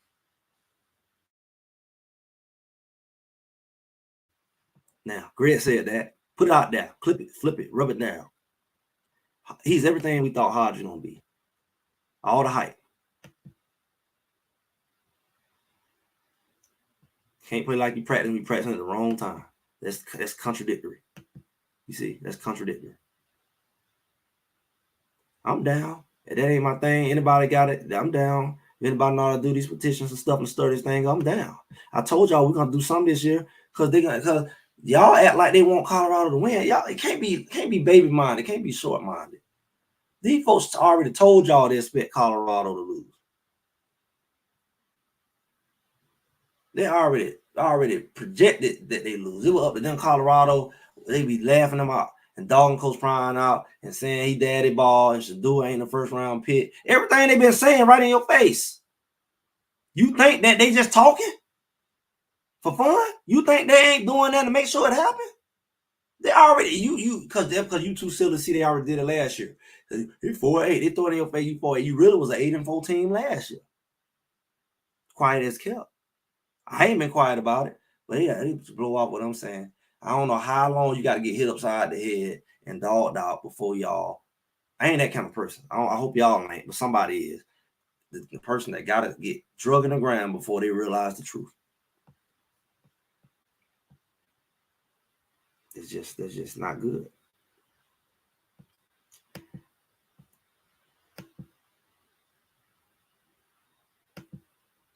Hodge is good. That's why I told people they talk to me, he a nickel and he a corner. I'm like, he not a corner, he a nickel. You know, that's what I said. Now he's second cornerback. Move him out of the corner. He's not that. I saw it, and when they was doing the well-off videos, he wasn't that kind of coverage guy. He didn't have that kind of speed. You got to be able to run with him forward. That's why they were throwing them deep balls on him. If Baylor in, and they put the fastest guy on. Throw a bomb. He can't run with him. They already don't figure it out. Why y'all ain't figure out what they already figured out? You're not going to outrun Colton Hood. Colton Hood is our fastest DB. He told y'all he was faster than his brother. His brother is the fastest running back. He's a sleeper. Well, him and August State, they neck and neck. And they both young. They both can come back next year. Do right by them hoods. And you know, Hodge, yeah, he good nickel. I give him that. But I'm gonna tell you who else is good nickel. Who gonna be ready for nickel next year? Who's showing on special teams that he ready to play? Hodge. Hodge and Hodge. Hodge is right on the back of this boy because Hodge probably faster than Hodge too. And Hodge is that double play on both sides of the guy. He's sleeping on Hodge. Hodge will hit your behind. Hodge is gonna be that nickel. See, pay attention. Pay attention. It's a lot of things we could have did to not lose that game, Kansas State. Maybe I'm just gonna say it. I was there. The coaches will sleep too. Y'all already said Coach Prime go to bed at 8. He will sleep. That's why he but got to learn how to be out there at 8 o'clock at night too. Because they faculty, their executive functioning skills is not the same. And you can't just say the kids ain't. The coach probably out there saying stuff too.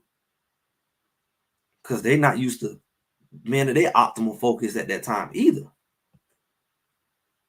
Because there's no way if y'all was fully focused and functional that you would have had Hodge out there. And not Colton Hood and not played the defense y'all played. They played this. Somebody tried to say it was quarter. It wasn't no true quarters.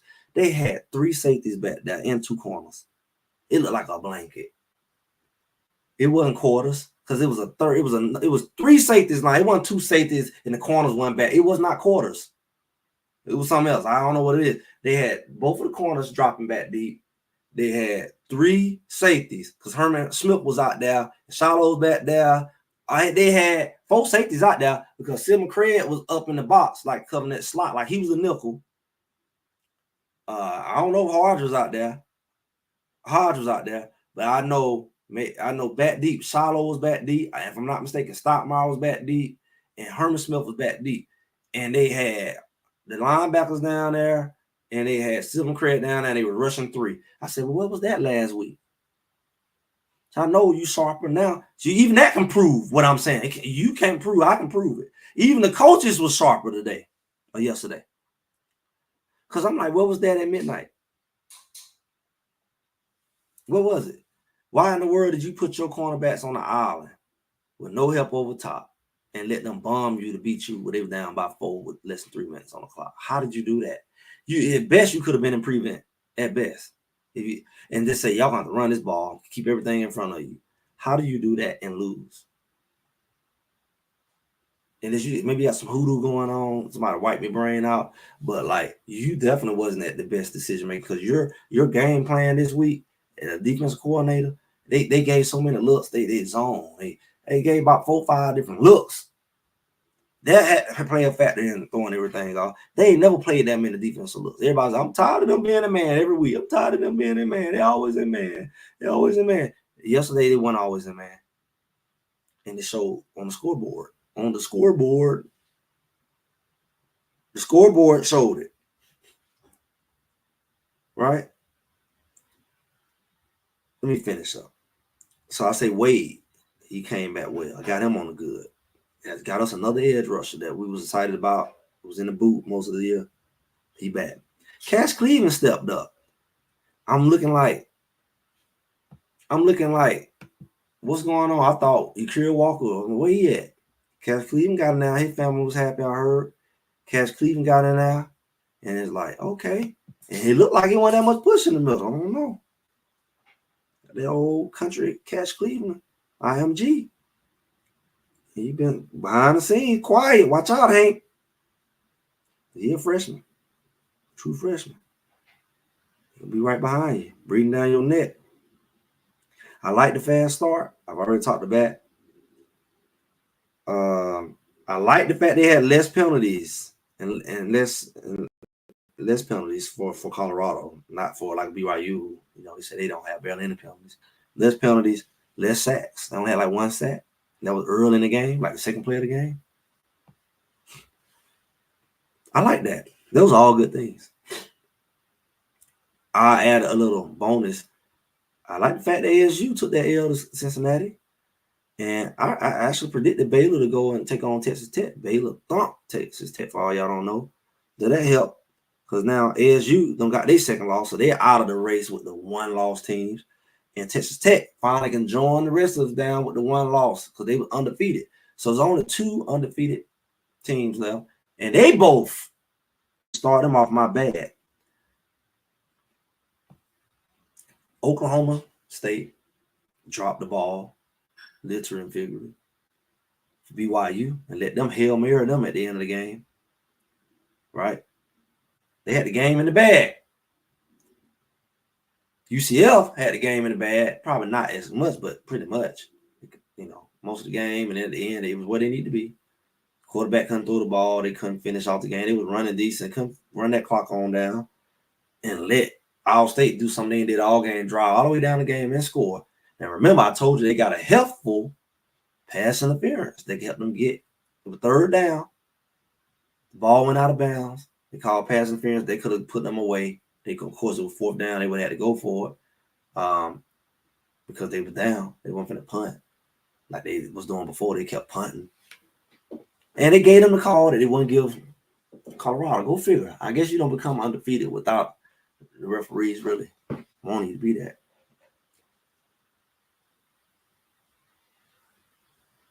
So those are my uglies. I mean, those are my bads. My boy in the chat, I don't like the lack of killer instinct. So when you go back,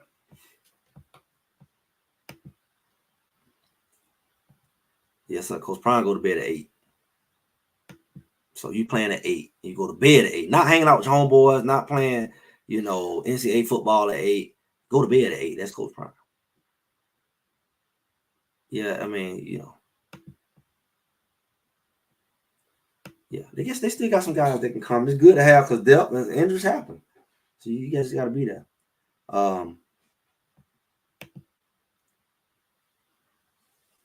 They should have been did this, but yeah, I mean, at this point, it's obvious that they need to be starting practice time at game time at the earliest 7. They need to be practicing at 7, at 8. Of course, they're not going to practice the whole game time because they only practice an hour.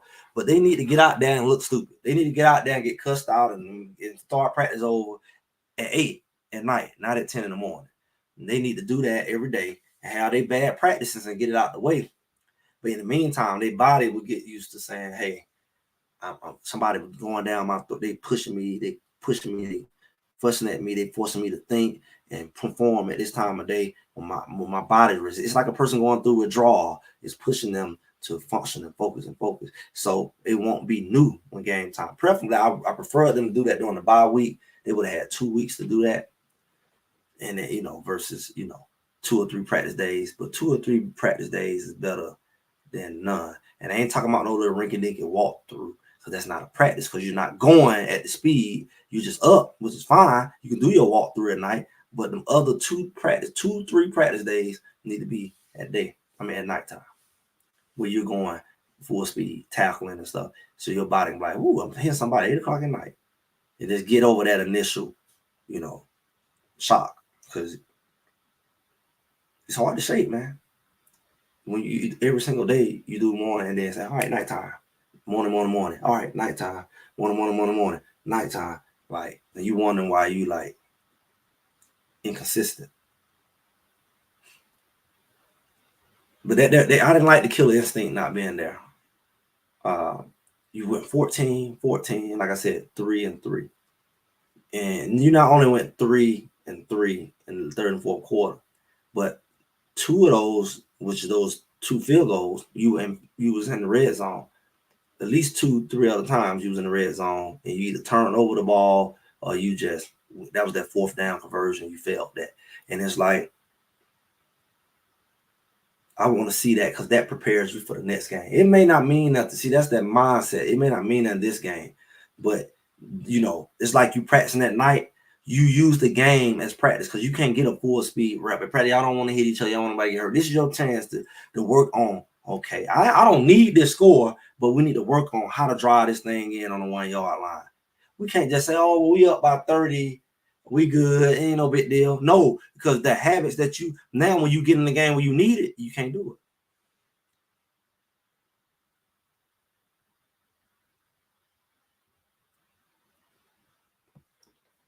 I thought I just seen Yakira walk. He must have just left because I saw him on Well Off. Bucky always messed with him not too long ago. So he must have just left.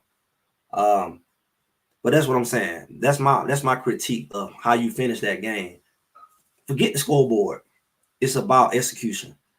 If you got to put backups in who want it. If the starters feel like they ain't got nothing to play for, I bet the backups do. Because this is your time to kind of grind it out and act like it's 0-0. Like people say, we won it all each week. Play the last part of that game like it's 0-0. Forget the scoreboard. We working on stuff. That's what it need to be. So that killer instinct not there. It wasn't there at UCF either. They could have beat UCF. What was the score end up being? Like similar to this, like 38-20, something like that. 40-20. It's like what you could have done is beat them 40-7. But you let them score at the end. You let them move the ball. That's why all them stats look identical. Because they was getting the stats at the end, but they weren't scoring. You let them go all the way down the field, you stop them. But they pat statted. They stat padded. And you are helping them. And that killer instinct was 48-21 UCF. That instinct, you could easily beat them 48-7, but you kind of let up on them, or 48-14. So that's that killer instinct that rolls over to when you need to win a Kansas State game, when you need to dig deep, you don't have it because you never really pushed yourself to the brink. Because when you had the chances to really dig deep, you just, I don't need to do that. And it's like it's foreign to you. It's foreign to you. And you don't want to have to figure that out in the game when it costs you. Figure it out in a game when you're blowing somebody to waste. Challenge yourself. We can't let them score no more points. Treat it like if I don't stop him, we lose the game. Now, if I don't stop him, it's just 21. We got 48. That's the killer. That's the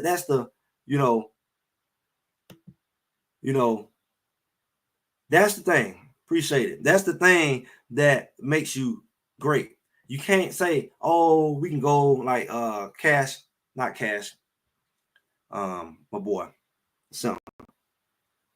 Selesky, snapping the ball, causing fumbles. And it don't hurt you because you're winning. But if you wasn't winning, that would hurt you. It's habits. It's those habits that'll cause you to go into next week and have a dog fight and can't figure out why you don't know. Let me tell you, Coach Prime would say, we don't know how to win. You know why you don't know how to win? See, this is almost like prophetic, y'all. This is like, you know why y'all don't know how to win, Colorado? Go ahead and share it with them if they ain't watching. Because he say y'all don't practice like y'all don't play. That's true. Not just nighttime stuff, but y'all don't practice like you play. So it's hard for you to buckle down because you're not training yourself to buckle down. But also when you have games that y'all have won, y'all don't know how to put y'all foot on their throat. You don't know how to stop the bleeding. And when you need to make a big stop against a team like a KSU, it's foreign to you because you let yourself off the hook against a team like UCF. I'm gonna stop it right here, and then they get like, there's no big deal, we won anyway. But you gotta train yourself how to not stop a team in their tracks. Even if the scoreboard don't matter, you gotta show we ain't letting them. Let's practice that. touchdown. Matter of fact, we want a goose egg.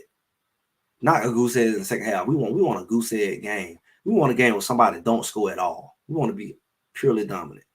That's how you train yourself, because you can easily say, well, it's 48. We'll let them get 7 points. And you don't train yourself to put your back against the wall. But when your back is against the wall for real, you ain't never let yourself put your back against the wall, because you was always okay. Well, it's just 7 points. It's just a field goal. But when you need to win a game, it's tied, and stop them from getting a field goal, you don't know what it's like until you have to do it. Those type of games like you played yesterday is the opportunity. I didn't like that. Like I said, a weak finish. I didn't like the linebacker reading.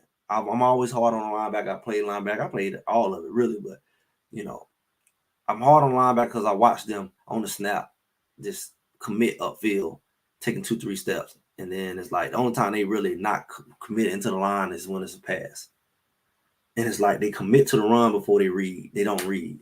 And a lot of times they just aggressive. They just run into the right hole. They run into a hole. The holes are so well clogged up by the D line that it works.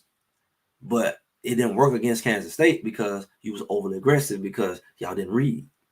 Y'all run into holes before you see the back there, and then he bounced back across you, or he go across your arm. It's an arm tackle. You're not reading. And like I said, it looked good against Arizona. And you can get away with bad habits because they didn't really have a running game, or you had such a lead. But again, when you go against a real running back who going to the pros, that man will beat you because of your habits. And you're not really getting it in practice because y'all not hitting like that. You're not taking down. So again, games like this is a good opportunity for linebackers to work on some stuff. And I don't think they did that. Even though they hit hard, even though they did a good game. It's the little things is why your butt struggling to get to the Big 12 and could hurt you from getting to the Big 12.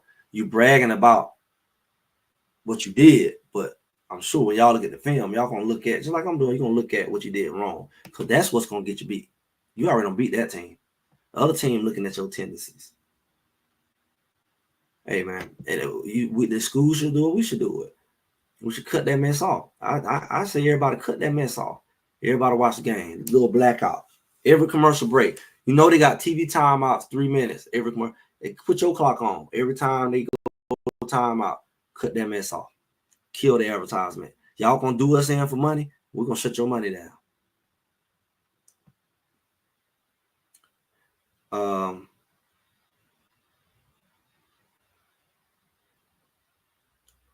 You own it, man. You own it. Because that was my last bad point. My last bad point, I said Shedeur gets bored. I said Shedeur gets bored. And I'm on one of the few people who have the nerve to say that, and I earned the right to say that. I don't defend Colorado enough. I ain't got nothing to prove. Shedeur gets bored if he's not coming from behind. Greg said it. I'm sure other teams recognize it. You look at UCF game, if he jump up on you 30, 40 points, you notice he's not going to score 30, 40 points that second half. He started just getting lazy in his footwork. He started throwing interception, fumbling, because he just wasn't as. That's why I know you can play worse at night when you're not as focused. Because Shedeur, if he's not as focused, he don't do as well. Shedeur ended the game on a 250 yards passing. It's probably, you would have think, because they shut him down. He shut himself down. He shut himself down. And you definitely can't do that in the pros. That's one thing. He hold the ball. He can't do that. He can't do that. They really been struggling quarterback all year. They just said it was just fair for him to start. I don't know if they really committed to let AI be the guy. Yeah, I saw that this morning on a website page. They said he got a pick six late in the game. Garbage time, I believe. Who did they play? They said he got in late. Congrats, because people only act like he even still playing. Let me tell you why I think Shedeur get bored. And I'm going to tell you that Shedeur has a lot to do with the slow games. Matter of fact, I'm just going to say this. Shedeur had a lot to do with the slow games at Jackson State. Jackson State had the same issue. They just so much more talent than people. Jackson State could have blew out a whole lot of teams. But because the competition was low at time, they just play around with them. The game be close, then Shedeur he'll score 3 touchdowns in a row. Shedeur ain't really shown the ability to just be a dog and just forget y'all. I'm just going to eat y'all up. It's almost like Shador do weird stuff like let the game get close just so it can push him. We watched last year at Shador love to come back, do Brady mode. He did with Colorado State. He tried to do it with USC. He tried to do it with Arizona. You look at all those games. He Brady moded them to death. He did it with TCU. Shador is at his best, unfortunately, when his back is against the wall. And he plays in a way where he waits for something to happen. People say, you hit Shador, he gonna get mad. And sure enough, you knock his head off, whole chin scrap, chin bleeding, he gonna run you down 2-3 touchdowns after that. He play his best from behind. He really don't play that well from the front. And if he is playing well from the front, he would throw that anchor down. He would step on the gas. He has not had a full second. And somebody say, remember Stanford? That's a prime example. He got bored with Stanford, and Stanford ran him down primarily because of the defense. And that's also a game that was at night. I think that was another 10-15 game, if I'm not mistaken, like Halloween night, something like that weekend. Because I remember that was like one of them Friday night games. I think Washington State and Stanford was those Friday night games that started at 8:15 out there, 10 o'clock Eastern. I know because I watched it, and they had me feeling numb and stressed out, trying to chill, and my body trying to go to sleep, and it just was a weird feeling on the body because your eyes tired and you trying the gang, and it's a thriller. They want to go all the way to overtime, and it's stressful on it. They probably gave a lot of people cardiovascular problems because you nobody supposed to be going through that level of stress while your body's trying to shut down. And that's further reason why you need to practice at night, because your body be like, I'm not used to doing this. This is too much at this time of night. And yeah, there we go. Confirmed. How it was the homecoming game. But it was in October. I remember it being not far. I'm not saying that because this year is not a Halloween night, but it's close. I remember just being close because I remember them wearing the was it that game or another game? I'm thinking this game. They was wearing the Halloween colors and they was doing all that talk, all that commentary about Halloween. It was close to Halloween. It was like a weekend before Halloween or after. It was somewhere around it, from what I remember. Yeah. See, he need to get with a sports psychologist. He needs to get with somebody on his staff, because nobody ain't pointing this out, but I see it clear as day. I really been seeing it since Jackson State. If he bored, he don't perform as well, and he only gets bored when he gets ahead. If he running you down from behind, he gonna throw for 350, 400 yards. Matter of fact, look at every game where he threw 400 yards. Was it a blowout? Every game that he threw 400 yards, close to 400 yards, 500 yards. Look at TCU last year. If he playing from behind, he lights out. He lights out. He gonna run your butt down. He gonna be clicking on all cylinders. But if he got the lead, he gonna do like he did yesterday, 250 yards. They're gonna say because of the running game. Running game wasn't that great. It wasn't a running game. He stepped on the brakes. Shador left at least 3 more touchdowns on the field because he just got bored. He just started throwing the ball. He had 2 interceptions in one game against this team was one of the worst teams at this point. Defense played well. Shador didn't. From a standpoint of, you can't compare him to the average person because he's a high achiever. So his bad game is your best game. But for Shador, like his dad even said, if you throwing 2 interceptions to this team, that's your fault. They ain't did nothing. You gave them 2 interceptions. One of them, he just didn't even put his foot down. He floated it over the man's head. Another one, I forget the other one. It's like they tipped it and he tried to jump up down, knock it down because he knew he had no business throwing that ball. And both of them was in the red zone. So you look at, he threw 2 picks in the red zone and he clipped 2 field goals because they couldn't get the ball in the end zone. That's 4 more touchdowns right there he could have had. Because he's like, he needed it. We so far ahead, it's like lack of days. Like, that killer instinct, like, I'm finna get this. Everybody ain't got it. I'm not saying like to dog him out. It's a lot of us don't have it to that level. Like, know how to just not see the scoreboard and just be as efficient without that external drive behind you. Some of us like that in life. That'll be another inspiration, motivation. Some people ain't worth a crap unless it's a crisis. Some people ain't worth a crap unless they got their back against the wall. They lazy until the last minute.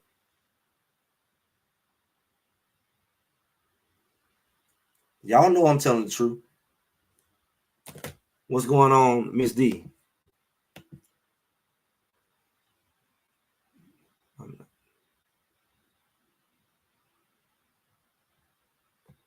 Yeah, it's not that I want him to be what he not. It's just that I know what he have to be. Else they gonna dog him out at the NFL level, because they're gonna have high expectations, have that money on the line, and he sometimes he play as nonchalant as he is, but he is not nonchalant at all when he coming from behind.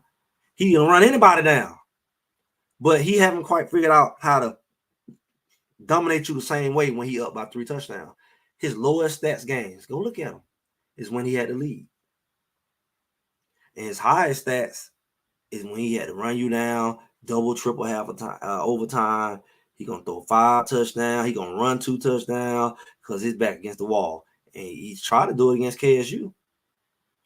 Poor referee. They let Will Shepherd get Bobby Boucher. He would have probably would have scored that drive. Probably wouldn't win the field goal. He probably would have scored. He had 1 minute left. He was in his element, and they knew it, and they made sure he didn't get another shot. But they gave Iowa State another shot. Y'all can tell me I ain't telling the truth. This is what I look at. I'm watching this crap. Everybody else looking at ESPN. I'm watching this stuff for what it really is.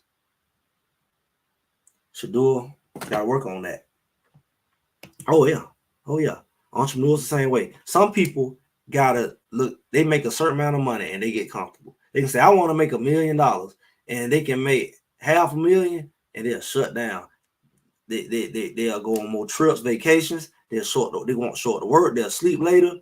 They'll just shut down, and they don't even. They call it the I forget what they call it. It's not the Perkinson's law, but it's a thing where I know it's the law of diminishing intent is one of them, but that's not quite it. Some people just can't stand success. I called it a losing spirit, even though he's not a losing spirit. But I definitely call Oklahoma shutting down losing spirit. I definitely call USCF why they lost losing spirit. I feel like Colorado lost to Kansas State because of a losing spirit, not just in the team but in the stadium.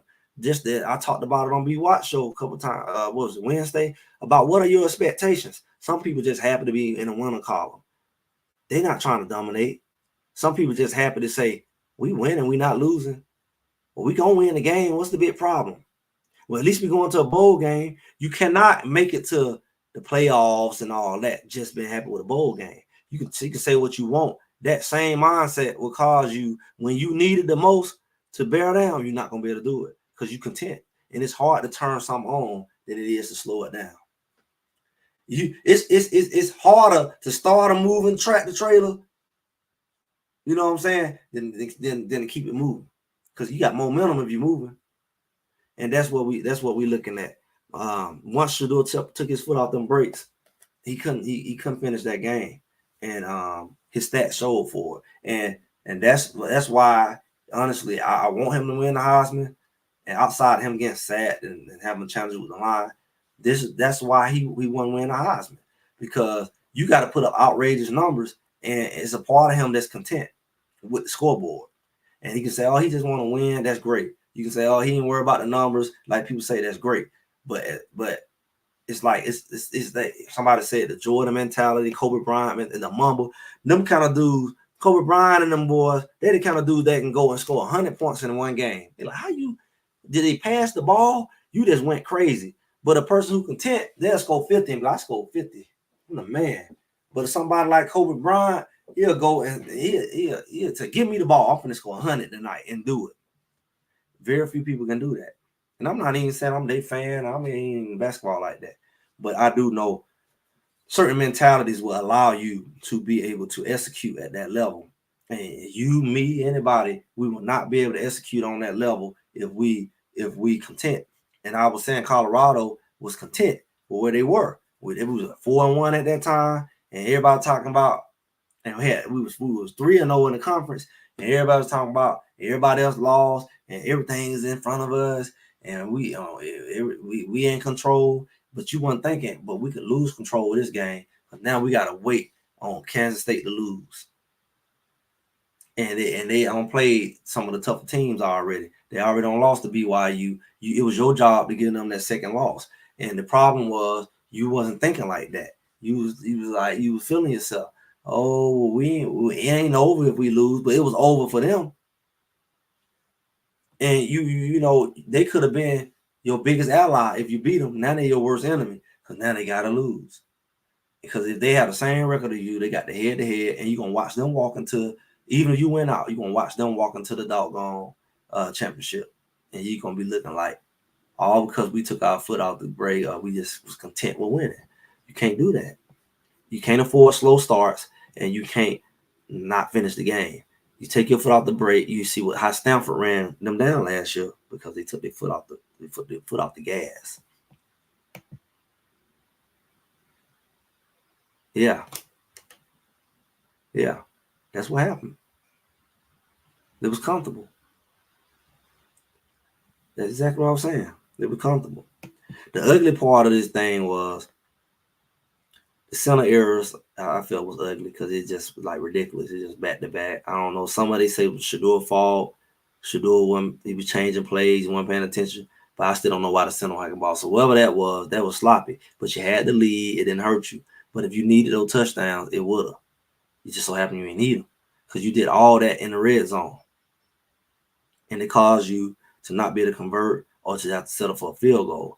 And that's a problem when you go against Cincinnati or Texas Tech. And when you don't work your butt to get all the way down to the end of the field and you do some dumb stuff and have to settle for a field goal, and then it come back to bite you later. You don't want those habits. You don't want the habit of not finishing the game because you started well, and you don't want the habit of starting well, starting bad and finishing well. Because you're showing the tendency of you only doing one or the other, and it goes back to your mentality. And I think the ugly, I've already said. We're gonna finish with this. The night games. It's ugly. I remember when they announced it, like Monday or something like that. I thought it was a dream. I thought it was a joke. I said, another 10-15 game? Are you serious? All that complaining I've been doing. Maybe y'all ain't complaining enough. I'm like, we just had one last week, and they don't give us another one. Another one. That was ugly. That was ugly that they gave y'all. Because I'm thinking, like, if they really as conniving and involved as I think, it ain't over yet. For the people who told us a dead horse, it ain't over. You got how many more games left? At least 5, maybe 6. Off, I know you got this weird schedule. You got 2 bye weeks. No, you got 2 more games, I think, and then a bye. Who is it? Cincinnati, Kansas before the bye. And then you got Texas Tech. Then you got Utah, Oklahoma State, something like that.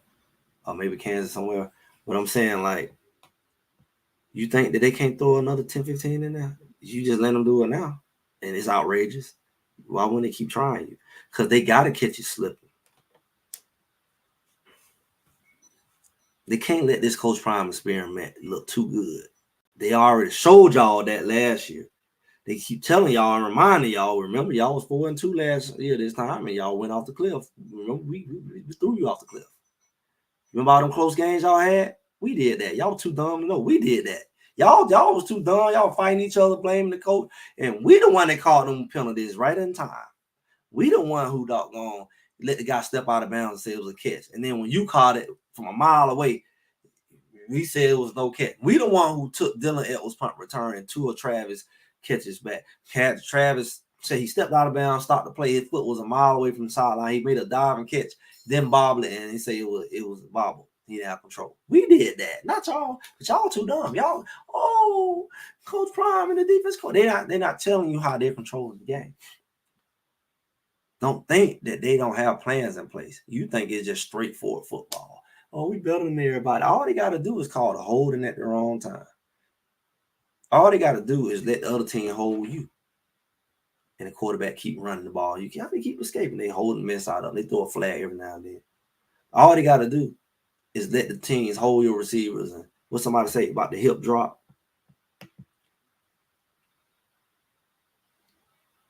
hip drop Omarion,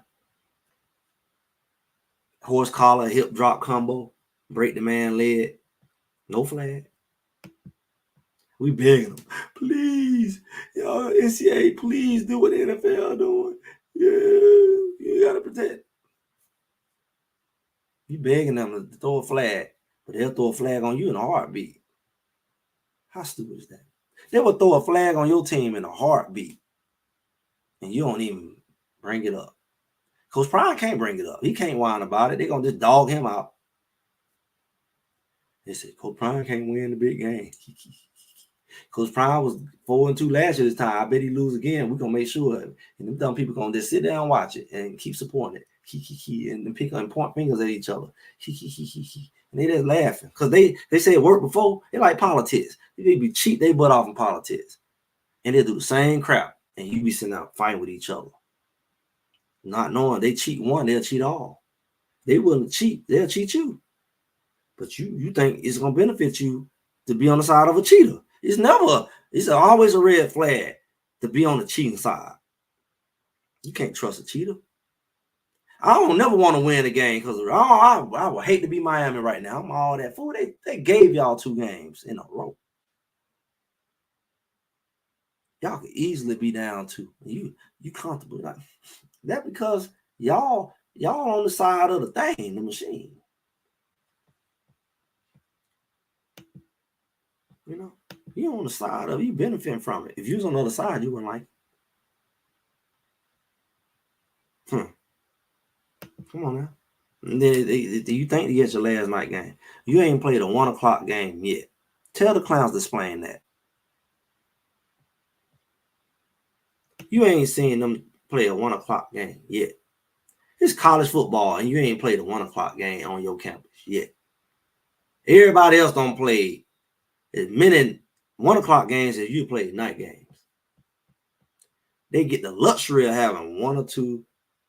If you're really doing the doggone thing in the championship, you might get a 3rd night game. And then they tell dumb Colorado, oh, we're doing y'all a favor by giving y'all all night games. And you let it happen.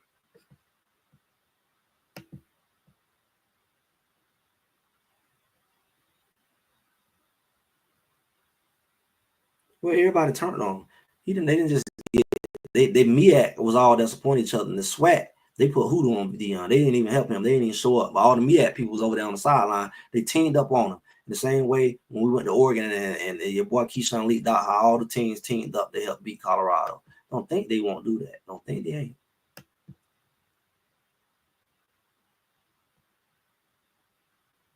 It's obvious. And it's like, it's egregious. It's not obvious. It's obvious once you go over the norm. I think you cross the norm. Let's say from a night game perspective, you cross the norm when you cross 3 or 4 games.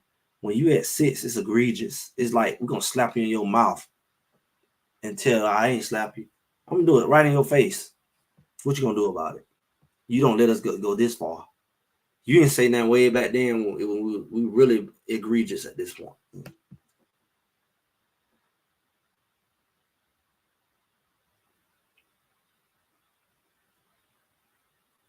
Yeah, but for the Shador's sake, if he learns to play as well on the front end as back, that's what will make him really lethal. He can't only be lethal coming back.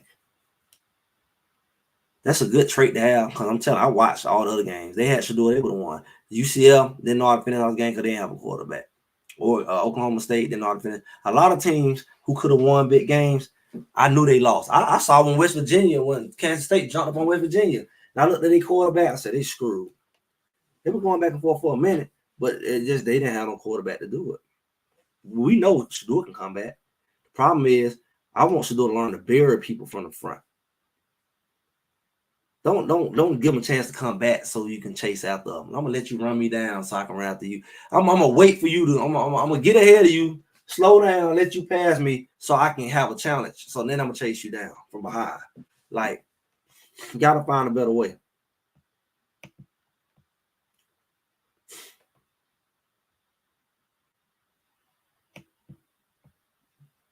I've already explained that. Regress.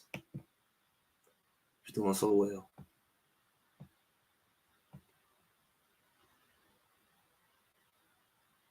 because that logic is not true. Because it's true, like Colorado was 4-8, but they don't fully explain how they got there.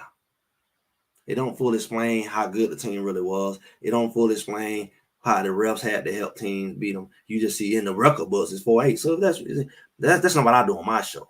That's what y'all can do with other one. I don't live off of stats. I break down the reality of the stats. If you look at the freaking stats, Arizona shouldn't have lost 34-7. If you want to look at the numbers doesn't justify what happened, because you got to look at what caused the numbers. We play UCF, we beat them what? We all said 48-21, and their numbers look it's the same and not better in some areas. The numbers never explain the full story. That y'all can do that with us. That's not how I operate, because that's how you keep getting tricked, because you're looking at fake numbers. The numbers are very deceptive. And I choose not to look at the numbers because it takes away from the big picture. And I like to expose the numbers that don't really show the picture. And their records is one thing. Like Miami is undefeated right now. It don't show that they really should have lost 2 games. You can say, oh, it is what it is, but they not as good as you think. The record look like, oh, they top 10. They go get their butt beat in the playoff, like they FAMU or somebody. The quarterback good.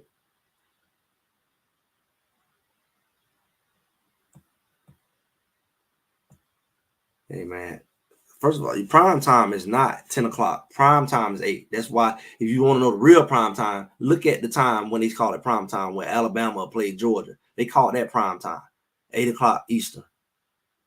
That's prime time. But you ain't gonna sit here and show me anybody who played prime time every week. Come on, man. You ain't gonna play 6 out of 8 prime time games. It's no longer prime time. That's not prime time. That's dumb time that you still believing that you're prime, because it's supposed to be a luxury, and I'm giving to you every week and telling you that it's prime time while really you're suffering. That's not a prime time. It's a trap. Definitely check out the replay.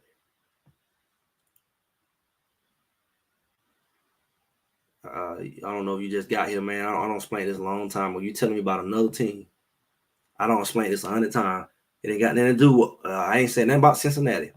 It has nothing to do with Cincinnati. It has all to do with Colorado.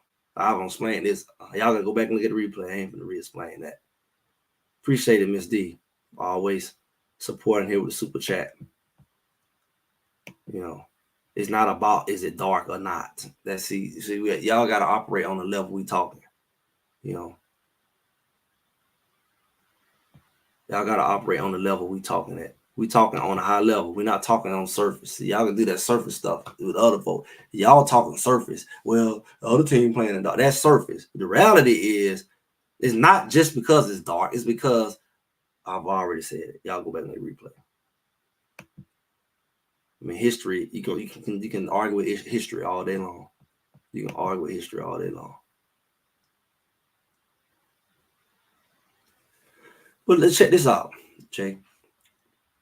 Outside of what I've already said, is there any reason why they would lose to Cincinnati? Outside of them coming out there playing like some fools that they're not, that they just play like this week, and they go play like a whole nother team because they're stubborn. Outside of that, outside of them going out there and playing like bozos, like they ain't even out there, and the referees dinging them up, how is it even possible they lose to Cincinnati? Let's be real.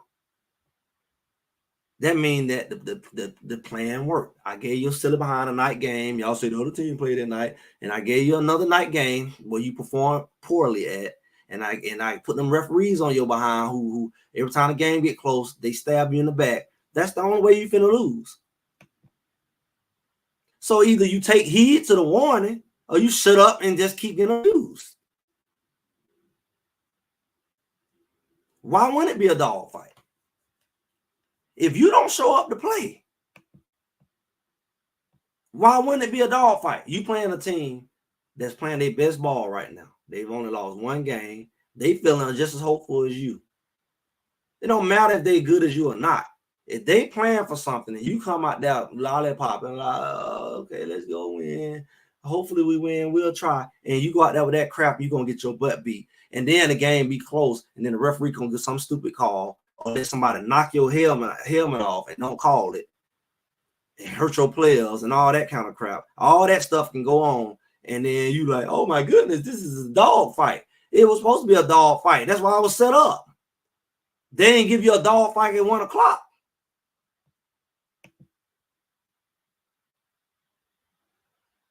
Yeah, man. But you say the coaches lost them 2 games.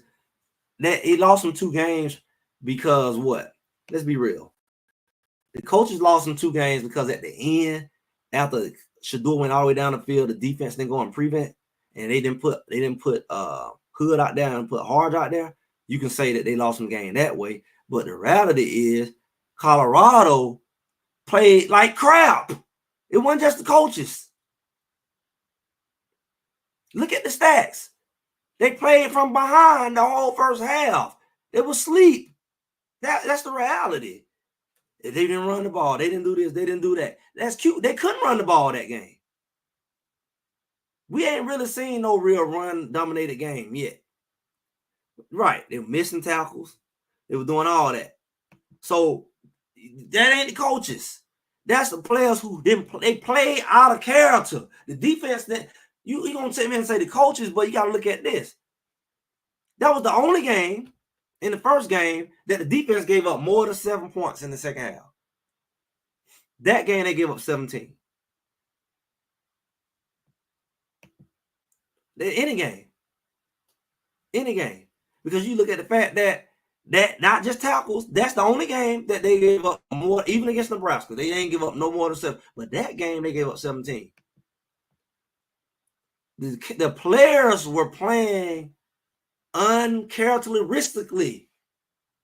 They were not playing like themselves. It wasn't the coaches as much as it was the players. They were not tackling. The coach can't tackle for them. They're out there asleep. You can't afford to sleep against the number 1, probably top running back coming out outside that boy from Boise State. You ain't gonna be able to. We know they changed defenses. But what in the world they got to do with you missing tackles? You missing tackles because you're not all the way there. You missing tackles because you out there and you making mistakes. I remember when Colorado State almost beat them, and they had all them cross routes. Like, why they keep that? And then Stanford came, cross routes. All them were night games. And they out there just having brain farts and falling down, and they look like the bad news bears. And why they keep this? Let them cross route them to death. Whole ass shit. Went up there to Washington State, cross routes. And we're like, how do they do that every game? They sleep in every one of those games. Looking like Thriller.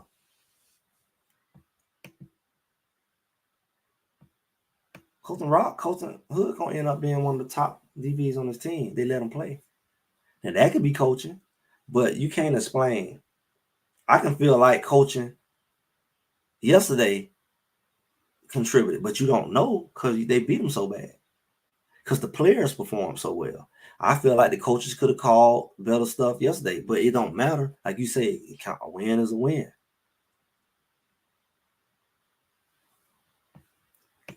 Shiloh didn't stand out because he wasn't getting burnt. You notice they weren't throwing that ball to McMillan. Shiloh was helping out back there with Hood. See, Shiloh didn't stand out because he didn't have to be down in the box making all the tackles because the D line was clogging it up. That's why they had barely any running yards and passing, because D-line was sacking them as pressuring the quarterback. Shiloh was back down the secondary. He's not going to stand out in the secondary if he ain't got to come down and make 15 tackles a game. So that's why you say the defense looked different. But they played different.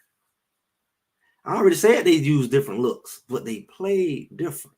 You can't argue they didn't play different. They played different. The defensive line was way more aggressive, way more effective. Y'all ain't gotta believe me. I'm done. because we got one more night game. And either they're going to make the adjustments or they ain't. And we're going to have the same dumb conversation. I know they hear us. Y'all better make sure they hear us. Like, share, subscribe. Again, like, share, subscribe. Whether you hear live or whether you hear at the replay. You ain't got any better. You want to help? Like, share, subscribe. Make sure it get out. Somebody better make sure, because it can mean your season. It already cost you Kansas State. It already cost you other games.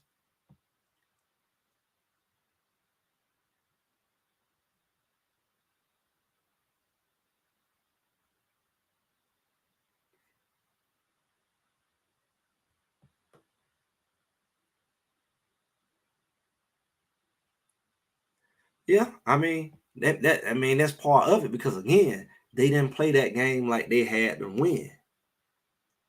They played that game like they could lose it, and we still got a chance. Not think about the freaking fact that you got two teams you don't play on the other side who can run the table, and you got to play a perfect season. You can't even really lose one, because really, honestly, if Oklahoma State find a way to not lose the rest of their games, which they really don't play nobody like that, except they play Kansas State the last game, and BYU find a way to not slip up, it really could be they got the best records. They play each other. Who wants to see that? Nobody want to watch that. BYU and Iowa State can be in the doggone conference championship. Easy. Unless they slip up like they tried to do. And again, you know what's worse can happen? The worst thing gonna happen. Greg said it. I'm gonna tell you. The worst thing can happen is we all went out. Kansas State went out and beat Iowa State, and now Iowa State in there. I mean, now Kansas State is in the championship.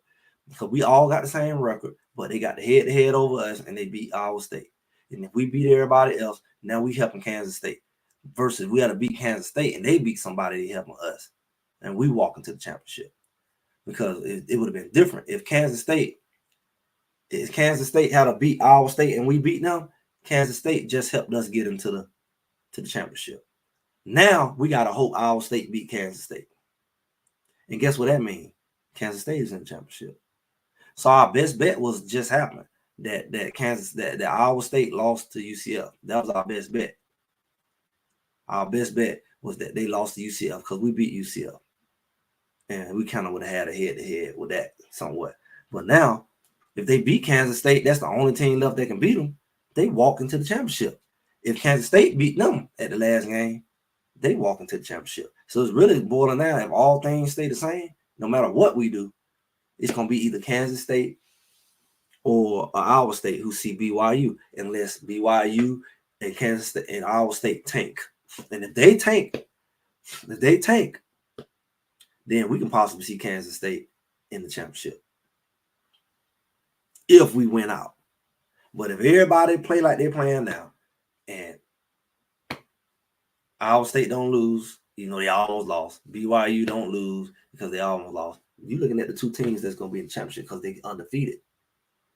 That's why you got to stay undefeated as long as possible. And that's why not losing to Kansas State was best, because Kansas State had already had a loss. They at where we at now. We got to stay undefeated as long as possible, because it might boil down to the undefeated teams going to the. But hey, we get our bowl game. Miss Peggy get a bowl game. That was the standard. You got to be careful what you put out there. You got to be careful what you put out there, because that is your standard. But I'm just Greg. Greg said it. Y'all know better than me. Maybe not. I'm going to let y'all go and get something to eat. Again, make sure y'all like, share, subscribe. I'll talk to y'all soon. Thanks for the super chat, Miss D. Miss D, thanks for the super chat again.